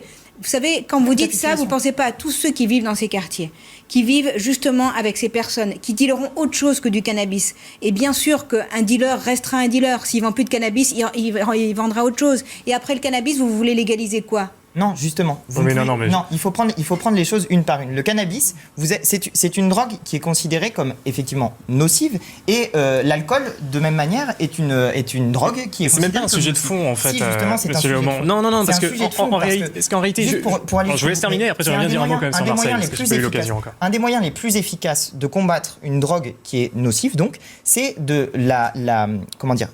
mettre en place des politiques publiques de prévention contre ces drogues. Et c'est bien plus facile. On en est là à Marseille aujourd'hui, c'est que la prévention n'a pas marché. C'est pas une drogue, c'est pas un moyen de ne pas inciter. Regardez comme ça a fonctionné pour l'alcool. La consommation d'alcool a énormément diminué dans notre pays. Tout à fait. Mais qu'il faille y aller dans la prévention, d'accord. Qu'il faille y aller dans la prévention, mais ça, tout le monde est d'accord là-dessus, et tout le monde est d'accord pour renforcer le travail qui est fait, notamment le travail sanitaire et des spécialistes, notamment dès le plus jeune âge dans les établissements scolaires pour le faire. Mais par contre, dire on va remplacer finalement la répression par la légalisation, désolé, mais là pour le coup, je rejoins Madame Saillet, ça n'arrive pas tous les jours, donc on peut quand même le signaler. Mais c'est vrai que pour moi, c'est faire preuve d'une incroyable naïveté, parce que croire comme ça que du jour au lendemain, les dealers vont porter une cravate, aller ouvrir un coffee shop et puis déclarer leurs impôts, désolé, mais c'est malheureusement c'est le profil aussi de ceux qui sont impliqués dans ce genre de trafic, etc. Donc à un moment donné, il faut être à peu près raisonnable. Maintenant, juste pour revenir un peu sur Marseille, il y a plusieurs choses qui ont été dites. D'abord sur tout ce qui est en lien avec le trafic d'armes, etc. Je rappelle quand même qu'il y a une grande partie de ces armes, et notamment des Kalachnikov qui nous viennent tout droit des Balkans, et comme quoi, là aussi, la question de la frontière est évidemment quelque chose qui est très importante, notamment pour pouvoir mieux contrôler ce qui rentre et sort, pas seulement sur le plan humain, mais aussi sur le plan matériel sur notre territoire. Et enfin... On demandera à Mathieu Vallée ce qu'il en pense dans un instant. Et puis on aimerait bien entendre Cédric Pambamarine. Une dernière chose sur la question qui fait en effet à ces débats, en général, quand il y a quelqu'un ou de gauche ou de la France Insoumise sur le plateau, sur la question de l'armement de la police municipale. Il y a un moment donné, l'État, force est de constater qu'on a une violence toutes les 40 secondes dans notre pays, quand on a des agressions de forces de l'ordre toutes les 15 minutes, cela veut dire une chose, c'est que l'État est défaillant dans sa mission de garantir la sécurité de tous nos compatriotes. Donc à ce moment-là, moi, j'aimerais que dans un monde idéal, ça soit l'État qui assure la sécurité partout, tout le temps, et qui en fournisse les moyens. Pour une simple et bonne raison, c'est qu'à mon avis, l'État est un garant d'égalité justement dans l'accès au droit à la sécurité, puisqu'il va finalement donner le même sort à tous plutôt qu'une collectivité qui va avoir des différences du fait du budget, du fait de ses ressources, etc. Mais dans la situation actuelle, face à l'urgence de la situation actuelle et à l'insécurité aussi importante que nous connaissons aujourd'hui et qui est quotidienne, dans cette situation-là, évidemment que le moindre investissement possible d'une collectivité, qu'elle soit municipale, départementale ou régionale, est évidemment la bienvenue. C'est pour ça qu'il faut avoir une police municipale armée. C'est d'ailleurs cette police municipale armée qui, dans l'attentat de Nice, avait arrêté l'assaillant terroriste islamiste. Alors Mathieu Vallée, Anthony Auman, Cédric Pambamarine, tout le monde peut participer, mais il faut qu'on respecte un certain ordre pour entendre tout le monde. Non, mais moi, je vais aller très vite. Moi, c'est pas la naïveté, la légalisation, c'est la lâcheté. C'est la solution de la lâcheté. Et là, je vois que dans votre titre, vous marquez banalisation de la violence. Si on légalise cette drogue, ce poison, cette merde, eh ben, c'est pas compliqué. On aura des règlements de compte encore plus tous les jours. Parce que il y aura des individus, des voyous, des criminels qui ne rentreront pas dans le rang et qui ne se mettront pas dans le circuit commercial qui sera légalisé et organisé par l'État. Donc, c'est à l'heure de croire ça. Puis en réalité, on abandonnera tous les pans de quartier, tous les pans d'habitants dans ces cités pour lesquels les policiers se battent tous les jours. Et enfin, ça serait craché à la figure de tous ces morts et notamment d'Éric Masson, ce policier à Avignon qui a été tué pour une transaction de stupéfiants, pour tous ces policiers, pour tous ces acteurs qui luttent contre ces voyous, qui luttent contre cette délinquance, qui luttent contre ces stupéfiants. Donc on peut pas dire qu'il faut légaliser, c'est la solution de la lâcheté, c'est la solution de complaisance, c'est la solution de la facilité de dire ça, parce que ça changera rien dans le quotidien des gens, encore moins dans la résolution des problèmes liés au trafic de stupéfiants. Ensuite, sur la police municipale, écoutez, moi je vais être très simple, moi je suis un flic de terrain, quand vous portez un uniforme aujourd'hui, vous voyez, il n'y a même pas besoin d'être marqué police nationale, police municipale, dès que vous êtes pompier, dès que vous êtes médecin, dès que vous êtes infirmier, dès que vous êtes même parfois EDF ou GDF dans ces quartiers, vous recevez des projectiles, on vous empêche de rentrer, on vous contrôle, ou alors vous faites l'objet de violences. Donc les policiers municipaux, il y a marqué police au début sur leur uniforme, donc ils sont une cible prioritaire. Vous avez oublié, ou alors vous citez ces policiers municipaux de Nice, mais qui a oublié que Clarissa Jean-Philippe, la policière municipale de Montrouge, a été tuée lors des attentats de janvier 2015 par ces terroristes qui ont sévi sur la capitale. Donc vous voyez bien qu'être policier municipal, c'est être une cible, c'est porter un uniforme, mais c'est donc avoir une arme pour se protéger, pour protéger les autres, notamment en cas de terrorisme, mais aussi dans le cadre de la délinquance du quotidien. Vous voyez bien que pour des règlements de compte, pour des stupéfiants, c'est-à-dire pour de la planche à billets et de la planche à stup, les voyous n'hésitent plus, ces criminels, à user des kalachnikovs, des armes de guerre, pour pouvoir perpétrer leurs exactions. Enfin, pour répondre aux représentants du Rassemblement national, la police aux frontières est notamment appuyée par les compagnies républicaines de sécurité, que ce soit la frontière à Vintimille, la frontière à Calais, la frontière à Perpignan. Toutes ces zones transfrontalières sont protégées, sécurisées et contrôlées par ces deux forces que je viens de vous évoquer. Maintenant, on ne pourra jamais étanchéiser. Vous prenez par exemple la Belgique, avec le nord de la France, Lille et à Dunkerque, vous avez quasiment plus de 220 km de zone frontalière. C'est impossible de tout maîtriser. Maintenant, il y a des brigades mobiles de recherche de la police aux frontières qui travaillent sur des réseaux, qui travaillent sur des renseignements. On a des contrôles inopinés, on a des CRS qui renforcent cette police aux frontières. Donc il y a déjà beaucoup qui est fait. Après, la police seule ne peut pas tout. Il faudra aussi tous les acteurs, l'école, l'éducation nationale, les parents, les structures sociales, les structures sanitaires. Monsieur Léaumont parlait de cette prise en charge sanitaire. Aujourd'hui, il y a beaucoup de choses qui sont prévues. Les injonctions thérapeutiques, les suivis médicamenteux, les suivis médicaux. Mais pour autant, lorsqu'on arrête un consommateur, c'est beaucoup trop long, c'est pas suivi d'effet. Il n'y a pas de suivi non plus dans la durée de ces toxicomanes. Et souvent, on a affaire à des consommateurs réitérants, comme on a affaire à des individus qui sortent de prison et qui recommencent immédiatement quand ils sont incarcérés au bout de la 10e ou 11e fois. Mathieu Vallet résume le désarroi qu'on entend régulièrement de la part de policiers qui disent lutter contre ces trafics de drogue sur n'importe quel trafiquant d'armes aussi et les revoir ensuite, peut-être pas sur les armes, mais dans la rue derrière. L'État ne met pas assez les moyens pour éradiquer ces phénomènes qui ne sont pas nouveaux. Ce qui est certain, c'est que la réponse, il faut qu'elle soit globale. Il y a une partie police, c'est évident, pour la résolution des affaires, pour la prévention aussi, et il faut qu'elle soit globale et collective. Les collectivités, alors je vois qu'à Marseille, a priori, c'est pas le cas. Nous, dans les Yvelines, ça se passe très bien. La coordination avec la police nationale, c'est remarquable. Et ça nous permet d'avancer, ça nous permet de prévenir aussi sur le terrain. Il y a de la vidéoprotection qui s'est installée de manière assez sereine aussi.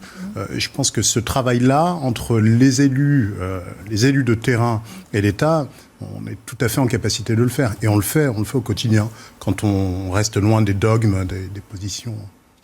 Mais... Sauf que le trafic, ou savoir qu'il y a des kalachnikovs qui circulent en France et que les balles peuvent atteindre des adolescents français, c'est inaudible, inadmissible d'ailleurs. Ça s'appelle la réalité et bien sûr il faut la combattre. Après c'est quoi Non mais moi je pense que les armes encore plus il faut des moyens guerrières. Il faut des moyens pour la police et là tout a été dit me semble-t-il sur le sujet.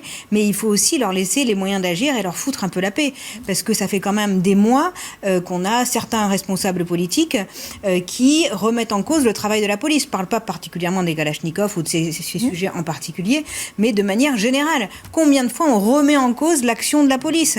On l'a vu, votre maître à penser, qui voulait, en plus de les traiter de barbares, voulait les désarmer. On voit effectivement ces municipalités. Là, vous avez dit un truc qui était faux. On voit au moins ces désarmer les polices qui fait la gestion des manifestations. D'accord, très bien. Allez-y dans les manifs. Je vous rassure, il n'a pas été si clair que ça sur le sujet, mais peu importe. Je propose pas de désarmer le GIGN ou je vous rassure tout de suite, votre maître à penser a toujours un mot sympathique pour les policiers chaque jour qui passe. Donc je peux vous en sortir des tonnes, parce que chaque jour... Si Jean-Luc Mélenchon aime la police, c'est quand même un scoop, mais vous pourrez l'en défendre. Donc, si vous voulez, entre ces municipalités, notamment de gauche, qui ne veulent pas effectivement armer leur police municipale, ce qui est absolument dramatique et un dogmatisme dangereux pour nos forces de l'ordre. Puis, tous ceux qui remettent en cause l'action de la police, car ils la filment lors des arrestations, ils remettent en cause les moyens d'arrestation, ils font une propagande où ils défilent à côté de personnes qui crient « tout le monde déteste la police, ou la police ferait mieux de se suicider ». Quand on fait tout ça et quand on a un responsable politique, je pense qu'on a peu à défendre, si vous voulez, après pour expliquer que les choses doivent se régler sur le terrain. Enfin, maintenant, si vous nous dites que vous défilez pas avec des gens qui sont anti-flics, là, ça sera la première fois que la France insoumise n'aurait pas été présente. Il y a deux sujets en même temps. Il y a la question des drogues et la question de l'armement de la police municipale. Vu que j'ai parlé de la question des drogues, je vais parler de l'armement de la police municipale. Moi, j'y suis opposé, mais pour une raison qui est une raison, philosophique, morale, qui est comment l'État s'est constitué. L'État s'est constitué autour du monopole de la violence physique légitime, historiquement. C'est-à-dire que, petit à petit, les gens ont considéré comme légitime le fait qu'une structure, l'État, dispose de moyens de contrainte, de moyens de répression et de moyens de contrôle. Sauf que si vous avez d'autres structures qui commencent à prendre ce type de tâches en charge, et notamment des polices municipales armées, alors vous diminuez le rôle de l'État dans ce monopole de la violence physique légitime. Et donc, vous dévalorisez vous-même le rôle de l'État dans le maintien. D'accord, mais là, vous faites de l'idéologie. Là, on est face à une urgence quand même. J'ai pas fini. Je ne fais pas d'idéologie. Je vais dans un sens que vous avez dit tout à l'heure en parlant d'égalité entre les citoyens. Bien sûr, mais j'ai parlé dans un monde idéal aussi. Oui, là, face à l'urgence actuelle, on est obligé de mettre tous les moyens nécessaires, y compris ceux du municipalité. Quand on fait de la politique et qu'on est honnête et sincère, qu'est-ce qu'on essaye de faire d'autre sinon essayer de donner un monde idéal aux gens. Moi, je me bats pour que le monde soit meilleur. C'est ce que j'essaye de faire. Mais on peut pas refuser. Si je considérais que mon action politique servait à rien et qu'il fallait laisser un monde et qu'il fallait laisser. Le problème, c'est que ça a des conséquences parce qu'il y a des municipalités derrière, des municipalités de gauche et d'extrême gauche, qui justement, ça a des conséquences, refusent d'armer leur police municipale et donc du coup les désarment aussi moralement et physiquement face à des trafics et face à des délinquants et criminels. Précisément, mais le problème ne vient pas des municipalités de gauche, de droite. Laissez-moi finir. Mathieu Vallet veut vous répondre. Les problèmes ne viennent pas de la gauche, de la droite, etc. Le problème vient du fait que c'est l'État qui s'est désengagé. C'est l'État qui a diminué les forces de police. C'est Monsieur Sarkozy qui a supprimé 10 000 postes de policiers. C'est l'État, encore une fois, qui a supprimé les commissariats de quartier. C'est l'État qui a supprimé la police de proximité. Mais pas n'importe quel État. L'État de droite, c'est l'État de droite qui a fait ça. Donc quand vous accusez les mairies de gauche de ne pas mettre en place assez de moyens dans la police municipale, mais regardez derrière vous, regardez ce que vous avez fait, regardez les responsabilités que vous avez dans la suppression des moyens de police nationaux. Et encore une fois, moi je défends une police nationale. Elle s'appelle comme ça. Police allez sur le terrain nationale. avec marqué. Mais j'y vais sur le terrain. Allez avec un marqué police dans le dos. Et allez-y sans armes et on verra si vous faites la même conclusion derrière. Mathieu Vallet. Alors à quoi ça sert d'aller sur le terrain avec écrit police sans armes juste pour se faire casser la figure? C'est ça que vous proposez? Bien sûr que non, c'est pas ce que je propose. Je propose pas ça. Je propose évidemment pas ça. Déconnecté des réalités. Non, je ne suis pas. Allez, on passe la parole à Mathieu Vallet qui voulait réagir. Non, mais Antoine Léaumont, je l'ai dit, on est en train de creuser le fond de la piscine, là. Moi, je suis atterré moralement, monsieur Léaumont. Enfin, franchement, pendant que vous philosophez sur l'état de droit, il y a des mineurs qui se font dézinguer en bas des tours dans des quartiers compliqués comme ceux de Marseille, les quartiers nord, ou même les quartiers sud. Enfin, honnêtement, vous êtes en train de m'expliquer que vous n'avez pas d'argument valable pour désarmer ou armer une police municipale, hormis que de philosopher sur un état de droit. La réalité, c'est qu'un policier municipal aujourd'hui, vous prenez Nice, vous prenez Antibes, vous prenez Fréjus, vous prenez d'autres villes, ils ont besoin d'être armés pour pouvoir faire face à des délinquants qui n'ont plus de limites et qui n'ont plus de règles. Vous voyez bien que la vie d'une personne ne compte plus pour rien aujourd'hui pour certains délinquants. Vous voyez que chaque actualité démontre que la barbarie s'emporte dans notre société. Et moi, vous me promettez des lendemains qui chantent, vous me promettez un monde meilleur, mais ça sera pas celui que vous décrivez avec les moyens que vous proposez. La police, elle est nationale, et arrêtez, monsieur Léaumont, puisque je vous ai écouté, de dire qu'il n'y a pas de police de proximité. Il faut savoir de quoi on parle. Je vous ai expliqué tout à l'heure, alors je sais que vous m'aimez pas, mais quand même, à minima, écoutez-moi. La police, incarnée par ces brigades de police de protection, ces brigades de police secours, ces brigades spécialisées de terrain, c'est des policiers de Lille qui travaillent à Lille, c'est pas des policiers de Lille, du commissariat de Lille qui vont au commissariat de Marseille, c'est des policiers qui travaillent localement, qui habitent dans les mêmes secteurs, qui travaillent dans les mêmes secteurs et qui connaissent les voyous. Maintenant, c'est vrai que vous n'avez pas évoqué le sujet, mais moi j'appelle ça le crédit revolving judiciaire. Des fois, quand vous avez des mineurs que vous interpellez 8, 9, 10 fois, vous le présentez à l'autorité judiciaire, comme il n'est pas assez connu, comme il n'a pas fait assez de conneries, Paris, comme il n'y a pas une ordonnance de 45 qui à chaque fois ne permet pas l'incarcération, il ressort et il recommence. Et quand vous interpellez 10 fois le même minot, comme on les appelle à Marseille, pour les mêmes faits, donc des multirécidivistes, parce que la minorité, parce que l'engorgement de nos tribunaux ne permet pas de les suivre ou de les incarcérer, il recommence. Et le policier, c'est un crachat à sa figure quand le jour J, le lundi, il interpelle le dealer et que le lendemain, il est ressorti. Donc les policiers, ils sont sur le terrain, ils connaissent le terrain, même mieux que les politiques. Et aujourd'hui, il faut le dire aussi, la défaillance, elle est dans les politiques. On a des gouvernements de gauche, de droite, de toute obédience. Monsieur Mélenchon, il a été en 2002 dans un gouvernement de gauche. Voilà, donc tout le monde est concerné. Tout a été essayé par les politiques, mais on n'écoute pas assez les acteurs de terrain. Donc quand on arrêtera de faire de la démagogie et des philosophies, on arrivera à plus avancer dans les acteurs de terrain que sont les policiers, mais aussi les magistrats, les travailleurs sociaux, les policiers de proximité qui existent et qui n'ont pas disparu. Après, si pour vous la police de proximité, c'est jouer au football en caricaturant, non. C'est connaître les gens, c'est faire du renseignement opérationnel, c'est prendre la tâche avec les commerçants, c'est faire des contrôles et de la sécurisation tous les jours pour que les habitants les voient. C'est ça la vraie proximité. Si c'est pour paraître sur des actions symboliques de temps en temps, ça sert à rien parce qu'il n'y a pas de renseignement, il n'y a pas de travail de fond, il n'y a pas d'éradication de la délinquance et de la voyoucratie. Et puis, pour terminer, monsieur Lemoine, je suis obligé de vous mettre une petite pique. Je suis content de vous entendre dire qu'il faut renforcer les offices centraux qui luttent contre la délinquance financière, la grande délinquance financière ou les infractions fiscales. Parce que monsieur Mélenchon, il avait fait l'objet d'une enquête de ces offices qu'il n'avait pas apprécié d'ailleurs, puisqu'il s'en était pris à un policier, un magistrat. Donc vous voyez, si vous voulez être crédible, non mais je termine monsieur Lemoine, si vous voulez être crédible auprès des Françaises et des Français, c'est ça, monsieur Léon. Moi, j'ai rien contre votre parti. Juste deux choses. C'est que quand on arrêtera d'insulter les policiers ou de tenir des propos que Mme Saillet évoquait, qui jettent l'opprobre sur toute une profession, ou quand des comportements de politique permettent à d'autres individus ou d'autres personnes de dire, si monsieur Mélenchon insulte ou prend un parti des policiers ou des magistrats, moi aussi je peux le faire, c'est ça qui est dramatique. Mais il ne l'a pas compris, il ne l'a jamais reconnu ou à demi-mot, et c'est ça qui fait aussi mal à notre démocratie, à notre République. Je voudrais juste répondre comme c'était le sujet déjà la dernière fois que je suis mis en cause personnellement, je demande juste un droit de réponse. Mais je vous ai pas mis en cause personnellement, je parle de votre parti. Vous me dites monsieur Mélenchon, il aime pas la police, etc., etc. Il le dit à longueur d'interview, monsieur Lemoine. C'est pas ce qu'il a dit. Mais n'ayez pas l'outrecuidance de. Je suis content qu'on parle de l'Oclif, donc qui est la brigade financière qui a effectivement. Je connais un peu mon travail, monsieur Lemoine, faut moi me reconnaître ça. Ça c'est clair. Mais je suis content qu'on parle de l'Oclif puisque c'est effectivement la brigade financière qui est donc chargée de faire des enquêtes sur les grands délinquants financiers et dont on a mobilisé l'intégralité du service pour faire des perquisitions chez les insoumis qui sont, comme chacun sait, des grands délinquants financiers. Moi, quand j'étais payé 1000... Attendez, écoutez. Moi, j'étais payé 1366 € au Parlement européen, d'accord, pour faire mon travail. Et on m'accuse de blanchiment et de détournement de fonds publics. J'attends de voir ce que j'ai blanchi et détourné avec mon salaire. Il y a une enquête pour revenir sur le fond, effectivement, si on veut régler les problèmes, il faut s'attaquer au grand banditisme financier. Et le grand banditisme financier, vous en trouverez pas chez les insoumis, je suis au regret de vous le dire, vous en trouverez chez ceux qui financent le trafic de drogue, chez ceux qui financent le trafic d'armes et chez ceux qui financent d'une manière générale cette criminalité. Mais encore une fois, si on veut répondre à ces questions, tout à l'heure on a rapidement parlé de la légalisation du cannabis. Encore une fois, vous avez dit si on n'a plus le temps. Mais monsieur, devait partir. Attendez, on peut pas développer. Juste un dernier mot. Vous m'avez dit les gens vont faire quoi?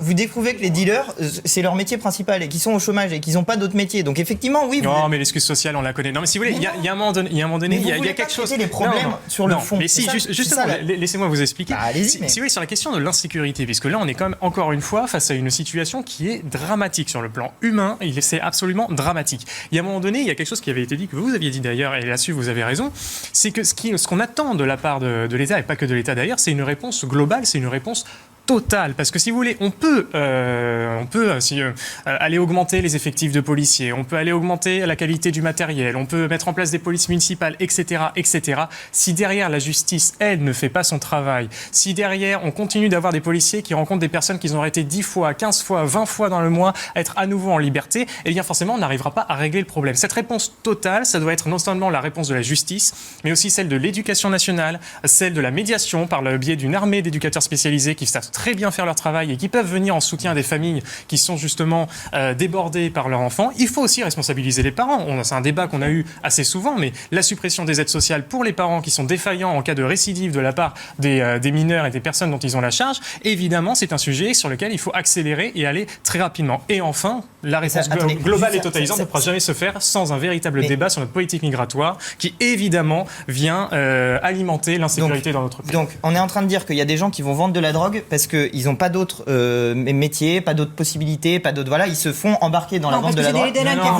Le chômage, il existe au fin fond de la Creuse aussi, M. Léaumont. Vous proposez de supprimer les aides sociales, donc d'aller leur dire, bah écoutez, il n'y a plus de fric, donc qu'est-ce que vous allez faire ? Mais là, vous faites une... Non, mais là, excusez-moi, mais... J'essaye de montrer à quel point ces monopolisez le débat, monsieur, franchement, c'est pénible. Bah oui, mais parce que vous êtes tous en désaccord avec ma position, c'est pour ça que je monopolise le débat. On est en désaccord aussi avec les invités d'en face. Si vous êtes cash à être en désaccord avec une position, il est normal qu'il y ait la personne qui n'est pas d'accord avec les autres qui puisse se défendre, sinon ça fait 4 avis et un seul qui est pas d'accord. Personne ne vous attaque, on fait état d'un fait, que la France insoumise et votre mentor Jean-Luc Mélenchon fassent beaucoup de mal à la police de par ses prises de position. Pourquoi ? C'est une réalité. Non.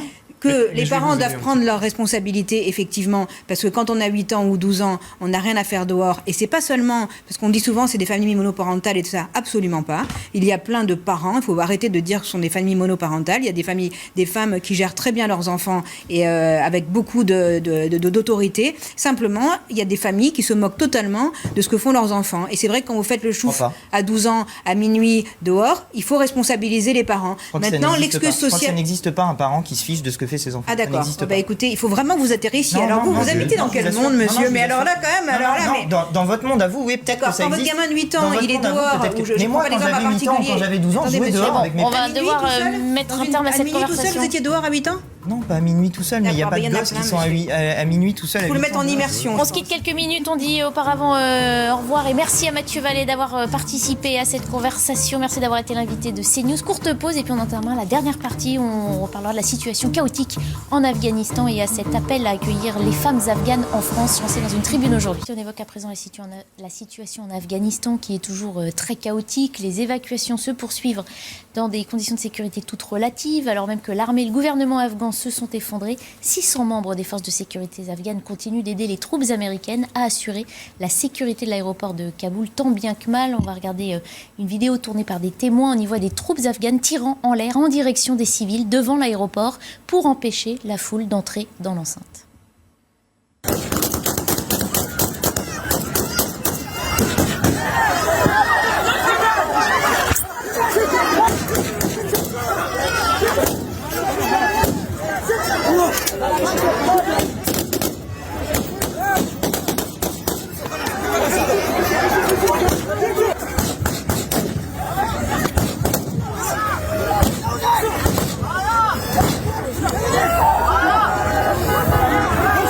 Voilà, image très dure, hein. On voit ces tirs aussi en direction presque de la foule dans laquelle on voit des enfants. On a l'impression que l'Occident assiste, évidemment on procède à des évacuations, mais assiste impuissant à ce qui se passe là-bas. Le président Macron s'est exprimé pour évacuer les ressortissants. Il reste une population là-bas qui est en proie aux talibans et à la charia pour les femmes.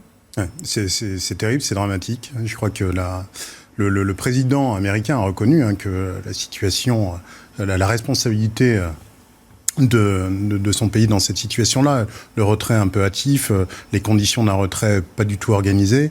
Le président de la République, quant à lui, a rappelé que la France se tenait aux côtés des Afghans, de tous ceux qui avaient collaboré avec la France, effectivement, on ne peut qu'adhérer à ça. On peut peut-être écouter justement le président américain, puisqu'on a cet extrait aussi de son allocution où il appelle évidemment les pays à s'organiser. On écoute Joe Biden. Il s'agit de l'une des opérations d'évacuation aérienne les plus grandes et les plus difficiles de l'histoire. Et le seul pays au monde capable de déployer une telle puissance à l'autre bout du monde, avec un tel degré de précision, est les États-Unis d'Amérique. Ces opérations d'évacuation sont dangereuses et impliquent des risques à nos forces et sont menées dans des conditions difficiles. Je ne peux pas promettre comment sera la finalité. Évidemment, on a tous entendu Joe Biden cette semaine conforter sa décision et aussi dit que les Afghans n'avaient pas su se défendre. C'est un échec total de ce qui a été engagé par les États-Unis depuis 20 ans en Afghanistan. Disons qu'il ne faut pas oublier qu'il y avait des accords qui ont été passés, que c'est une surprise pour personne. Après, sur les modalités de retrait, je pense qu'il a été peut-être un peu dépassé par les événements, mais je voudrais rappeler que les Américains sont nos alliés et qu'on ne va pas leur mener une guerre aujourd'hui avec le jugement de la manière dont ils ont procédé. Il y a beaucoup d'éléments que nous n'avons pas, donc les conclusions seront à tirer derrière. Là, la priorité, bien sûr, ce sont nos ressortissants, tous ceux qui nous ont aidés et ceux qui sont le plus menacés. Il faut savoir que ceux qui sont le plus menacés, souvent, sont cachés. Et que tout ceci, et on ne va pas rentrer dans les détails qu'on n'a pas, et heureusement, parce que si on expliquait déjà à l'avance la manière dont on procède, ce ne serait pas très précautionneux, parce que ce sont des opérations qui sont très difficiles. On connaît leurs chiffres. Selon l'OTAN, il y a environ 12 000 étrangers et Afghans qui travaillent pour des ambassades et des groupes d'aide internationaux. Donc là, les opérations se font. C'est difficile d'évacuer mais malheureusement, nous ne pourrons pas assumer toute la détresse et la souffrance des populations. 30 millions d'Afghans. Exactement. Donc je crois que la réalité, c'est de dire que, la réponse doit être européenne, parce qu'à partir du moment où, de toute façon, vous êtes sur le territoire européen, vous allez et venez. Donc on ne va pas mettre des barbelés autour de la France, même si pour ceux qui le promettent pour être élus ne le feront pas. Donc la réponse doit être européenne et elle doit être réaliste. C'est-à-dire qu'au-delà des 3 catégories qui ont été citées, dont les gens les plus menacés, il y aura une limite à fixer parce que la France ne pourra pas assumer effectivement toute cette misère et toute la souffrance dans le pays. Et dire le contraire, ou alors des maires d'extrême gauche ou de Europe Écologie Les Verts qui disent « venez dans ma commune ». Mais qu'est-ce qu'ils pensent que les réfugiés, une fois qu'ils ne sont pas encore réfugiés d'ailleurs, une fois qu'ils seront dans leur commune, vont rester dans la commune où ils auront été positionnés à partir du moment où vous êtes en France. Plein de fois, on a essayé de répartir justement des migrants sur le territoire, mais après les migrants se regroupent entre eux, entre communautés. Ça, c'est la réalité du terrain. Dire par électoralisme, venez dans ma ville, tout vous sera offert, c'est une aberration et un mensonge, mais ils le savent eux-mêmes, puisque ça n'a qu'une visée électorale. La réalité, ce n'est pas cela. Une fois que les personnes sont sur le territoire français, il faut subvenir à leurs besoins. Donc moi, j'en appelle à tous ceux déjà qui, soi-disant, ouvrent les bras en disant qu'ils vont tout faire pour les réfugiés et les migrants, qu'ils gèrent déjà les réfugiés et les migrants qu'ils ont sur leur commune. Regardons à Paris ce qui se passe. Si, justement, l'objectif, c'est que les gens vivent dans ces conditions-là, je pense qu'on n'aidera personne. Alors justement, puisque vous évoquez le sujet, on va tout de suite voir à l'image cette tribune, justement, qui évoque quel avenir pour le peuple afghan, quel avenir pour les femmes afghanes. Il n'y a pas d'autre choix que d'offrir l'asile sans condition. C'est en tout cas ce que déclarent les signataires donc, de cette tribune dans le Parisien aujourd'hui. Parmi les plus célèbres, la comédienne Agnès Jaoui, l'ancienne ministre Cécile Duflot ou encore la romancière Virginie Despentes. Elle réclame au chef de l'État un accueil inconditionnel des femmes afghanes et de leurs proches. Un mot, puisque vous faites le lien avec cette tribune, avec ce que j'ai dit avant. Dans cette tribune, la demande est faite pour toutes les femmes qui sont engagées dans des causes féministes. Elle ne demande pas l'accueil de toutes les femmes. Et bien sûr que moi, je pense que toutes les femmes qui sont le plus exposées et qui sont en danger véritable, doivent être accueillies, évidemment. Alors, cette précision faite, évidemment. Voilà, parce que c'est pas... mais la question que j'allais poser reste la même. A-t-on les moyens d'accueillir toutes ces personnes-là ? Même si on compatit évidemment avec la situation tragique qu'elles vivent. Oui, on les a. Et je pense qu'il faut le faire parce que c'est notre responsabilité aussi d'accueillir ceux qui sont dans la détresse. Mais il ne faut pas oublier le passé non plus. Il ne faut pas oublier qui sont ceux qui ont financé et ceux qui aujourd'hui prennent le pouvoir. C'est les États-Unis eux-mêmes qui, pour faire chuter le gouvernement communiste qui était en place en Afghanistan, a financé les talibans parce que c'était utile dans leur jeu local. Mais il y avait un gouvernement qui était un gouvernement communiste, effectivement, qui avait fait l'école gratuite et obligatoire pour les femmes, qui avait mis en place un État laïque en Afghanistan. Les années 70, et bien sûr, mais c'est l'histoire longue qu'il faut regarder si on veut savoir ce qui se passe désormais. Ne regardez pas, vous l'interprétez là, c'est pas du tout ça. Les États-Unis, vous en avez parlé assez rapidement, mais c'est une surprise pour personne en réalité. Les États-Unis ont négocié dès février 2020 les accords de Doha avec les talibans et dans lesquels, en réalité, ils leur disaient « Ok, d'accord, vous pouvez reprendre le pouvoir si vous voulez, à condition que vous fassiez plus d'attentats terroristes sur notre sol. » Ce qui, par ailleurs, il n'y avait pas seulement ça dans l'accord. Je le résume pour aller très vite. Oui, mais vos résumés sont très orientés. Ce qui par ailleurs était... Non, il y a aussi des conditions économiques, on est d'accord. Mais ce qui par ailleurs était le point de départ de l'engagement américain en Afghanistan, c'était les attentats. Et c'était une réponse aux attentats. Or, Ben Laden n'a pas été... C'était d'aller chercher Ben Laden, qui était au Pakistan. Qui était au Pakistan. Donc on voit bien que les buts de guerre des États-Unis qui avaient été définis n'étaient pas les buts finaux qui se sont produits. En Afghanistan, il faut bien voir quelle est la position régionale de l'Afghanistan. Et vous dites qu'il faut que l'Union européenne se mette d'accord pour gérer les migrants. Moi, je pense qu'il faut une réponse au niveau international, une réponse au niveau de l'ONU, parce qu'en réalité, vous ne réglerez pas le problème juste avec l'Union européenne. L'Afghanistan, c'est un pays qui est aux frontières du Pakistan, de l'Inde qui est un petit peu à l'est, mais qui n'est pas à la frontière directement, mais de la Chine aussi. Et la Chine a des intérêts sur le... La Chine négocie aussi avec les talibans. Bien sûr. Et la Chine, sur l'Afghanistan, veut notamment y faire passer ses routes de la soie. Non, mais monsieur, attendez. Vous croyez qu'on va pouvoir négocier des flux migratoires avec la Chine? Non. Ce que je suis en train de vous dire, c'est que, de fait, les flux migratoires n'iront pas d'abord vers... Attendez. N'inquiétez pas que les Chinois ont déjà négocié. Je vais juste ils iront vers l'Europe. Ils n'iront pas prioritairement vers l'Europe. Puisque vous voyez bien la situation que c'est pour partir de l'aéroport de Kaboul. Vous pensez vraiment que les gens qui sont... Il n'y a pas que la voie aérienne, monsieur. Non, il n'y a pas que la voie aérienne, je suis d'accord. Mais il faut savoir que ceux qui accueillent pour l'instant l'essentiel des réfugiés afghans, et depuis de nombreuses années de guerre que subit ce pays, c'est l'Iran et le Pakistan. Nous aussi. Non, c'est essentiel. Mais non, 9 réfugiés sur 10, ils vont en Iran et au Pakistan. Donc, ok, d'accord. La France en accueille énormément. C'est pas ok, d'accord. Si vous voulez régler le problème, c'est pas ok, d'accord. Si vous voulez régler le problème, il faut regarder qu'est-ce qui se passe au niveau régional. Et au niveau régional, vous avez aussi des enjeux de passage de gazoducs qui ont leur part dans l'intervention qui a été faite dans ce pays. Mais, monsieur Léaumont, on peut avoir des débats sur la géopolitique, même sur l'histoire, sur toutes les décisions qui ont été prises vis-à-vis de l'Afghanistan. En effet, on peut se poser la question des États-Unis qui viennent d'abord pour récupérer le pays aux talibans et qui en partent 20 ans après en le laissant à nouveau aux talibans. C'est-à-dire que personne ne s'était venu chasser le pouvoir. On peut faire des débats là-dessus. Maintenant, si vous voulez, il faut quand même qu'on soit un peu en phase quand même avec ce qui se passe aujourd'hui, avec l'actualité et l'urgence d'aujourd'hui. Dès qu'il y a une déstabilisation politique d'un pays, eh bien, ça entraîne des centaines de milliers et des millions de personnes sur les voies migratoires en direction de l'Europe ou d'autres pays aussi, mais aussi principalement de l'Europe. Il faut qu'on soit capable, il faut que les dirigeants politiques français soient capables de tirer les leçons de ce qui s'est passé lors de la déstabilisation du Moyen-Orient et du Maghreb. Parce que lorsqu'on a eu toutes ces révolutions citoyennes, etc., par la suite, on a eu des millions de migrants qui ont été déversés en Europe. Il ne faut pas reproduire ça.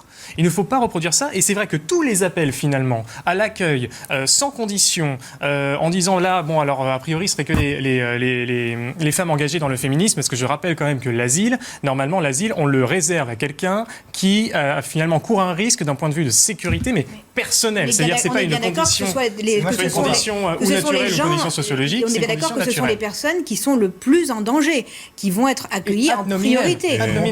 Évidemment, parce que si vous croyez, monsieur, que les femmes en Afghanistan, pas vous, monsieur, mais qui voulait accueillir tout le monde, qu'on va pouvoir accueillir toutes les femmes d'Afghanistan, vous vous trompez, je pense, d'accord. Parce que vous pensez bien qu'elles vont avoir une vie quand même terrible. Et que si le critère, c'est le fait qu'elles vivent sous la charia, malheureusement, ça ne sera pas un critère suffisant. Sachant d'autant plus que selon une étude... Ce sont les personnes les plus... C'était déjà le cas. Pour info, c'était déjà le cas. La constitution négociée par les Américains en 2004, elle impliquait déjà... Mais si. Elle impliquait dans les droits officiels l'égalité entre les femmes et les hommes, mais en réalité, en Afghanistan, sous le régime qui était soutenu par... Laissez-moi juste finir ça. Sous le régime qui était soutenu par les... Vous monopolisez. Mais non, mais c'est pas ça. Mais vous racontez l'histoire à votre façon, c'est totalement dingue.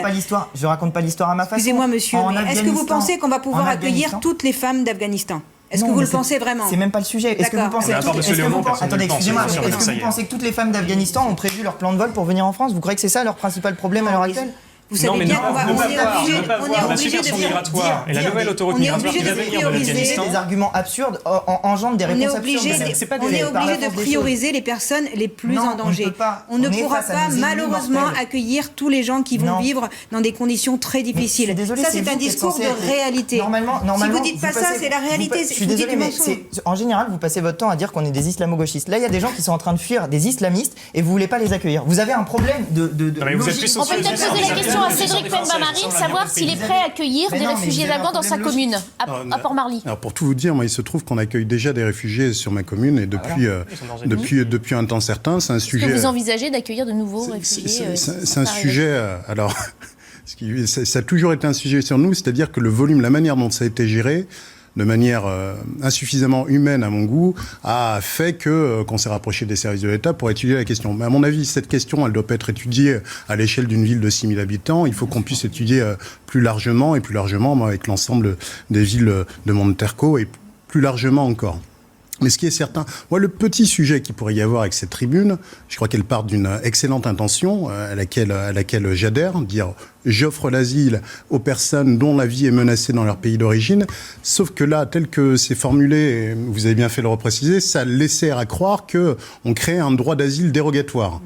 Et ça, c'est vrai que pour les Français, c'est compliqué à entendre. C'est compliqué à entendre, d'autant que certains partis, on en fait leur argument de campagne depuis des années, et là, on les nourrit un peu. Attendez, monsieur, c'est pas un argument de campagne que de vouloir mettre plus de modération dans la politique migratoire française, parce que ça fait des années qu'on subit une immigration massive. Aujourd'hui, Emmanuel Macron est le président record de l'immigration dans notre pays, parce que quand on additionne les chiffres de l'immigration légale et les chiffres de l'immigration illégale, y compris les chiffres de l'asile, on a dépassé les 400 000 entrées.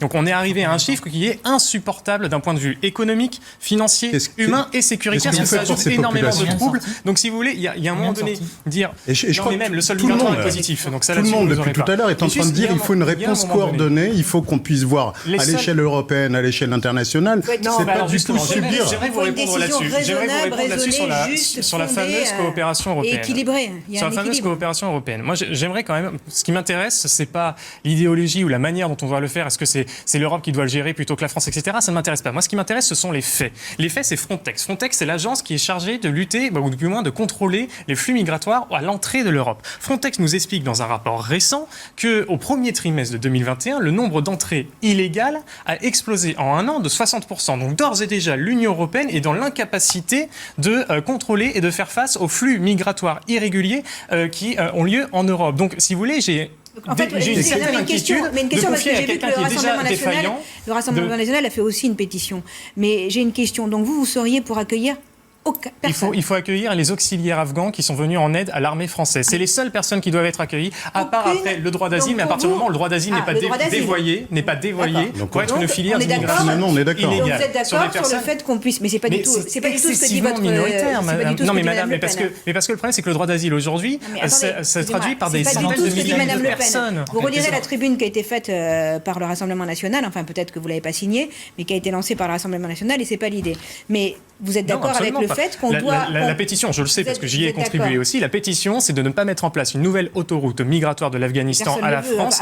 Mais si, je suis désolé, il y en a beaucoup qui le disent. Et d'ailleurs, sur la coopération européenne, j'aimerais juste finir de vous répondre, madame, parce que j'ai pas pu aller jusqu'au bout de mon argumentation. On peut avoir une réponse juste et équilibrée, c'est-à-dire accueillir les gens qui sont le plus en danger. Mais en plus des gens qui ont travaillé avec comment vous ferez le tri? C'est très facile de dire ça, de jouer sur le pathos, mais sur la coopération européenne, parce que c'est du pathos. Sur la coopération européenne, moi j'aimerais quand même qu'on tire les leçons de ce qui s'est passé lors de la crise migratoire des années 2010. Il y a un moment donné, c'était quoi la coopération européenne en 2015? La coopération européenne, elle a fait de la France le service après-vente de la chancelière allemande Merkel dans sa décision d'accueillir plus d'1 million de migrants. Et qui en a pâti ensuite? Qui en a fait les frais politiquement ensuite? On a fait des frais politiques, évidemment, mais qui en a pâti ensuite? Ce ne sont pas les dirigeants, ce n'est pas la chancelière allemande, c'est le peuple français qui derrière en a dû en payer parce que ça a été un coût incroyable, un coût financier incroyable, et qui en a subi aussi les conséquences sur le plan sécuritaire. Je dois rappeler que ces vagues migratoires, certains ont profité de ces vagues migratoires vers l'Europe pour pouvoir infiltrer des djihadistes. On a tellement subi et le nombre de vies sauvées. C'est des vies menacées. Le droit d'asile, c'est des vies menacées. Mais non, monsieur, vous savez très bien que le droit d'asile aujourd'hui, il est complètement dévoyé, il est complètement... Mais il est dévoyé, mais attendez, il est dévoyé, mais... Il n'est pas dévoyé dans la décision elle-même. Là où vous dites qu'il est dévoyé, je vous rejoins, c'est qu'une immigration économique, si vous voulez, fait une demande d'asile et une fois que vous êtes sur le territoire, vous n'en sortez pas. C'est là où il est dévoyé. Mais les droits d'asile qui ont été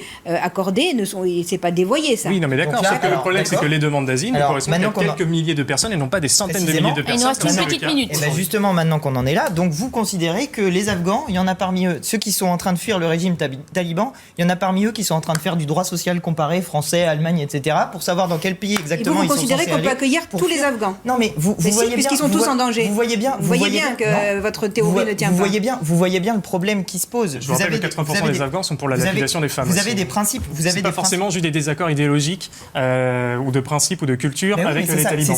C'est ça qui m'étonne justement. C'est que là on est face à un régime islamiste et vous avez l'air de dire que c'est les gentils islamistes que finalement. Non, justement, je suis en train de dire l'inverse. 80% des Afghans sont pour la lapidation des femmes. Vous croyez qu'on peut accueillir tous les gens qui sont sous un régime islamiste? Vous croyez qu'on peut accueillir toutes les personnes du monde entier qui sont sous un régime islamiste?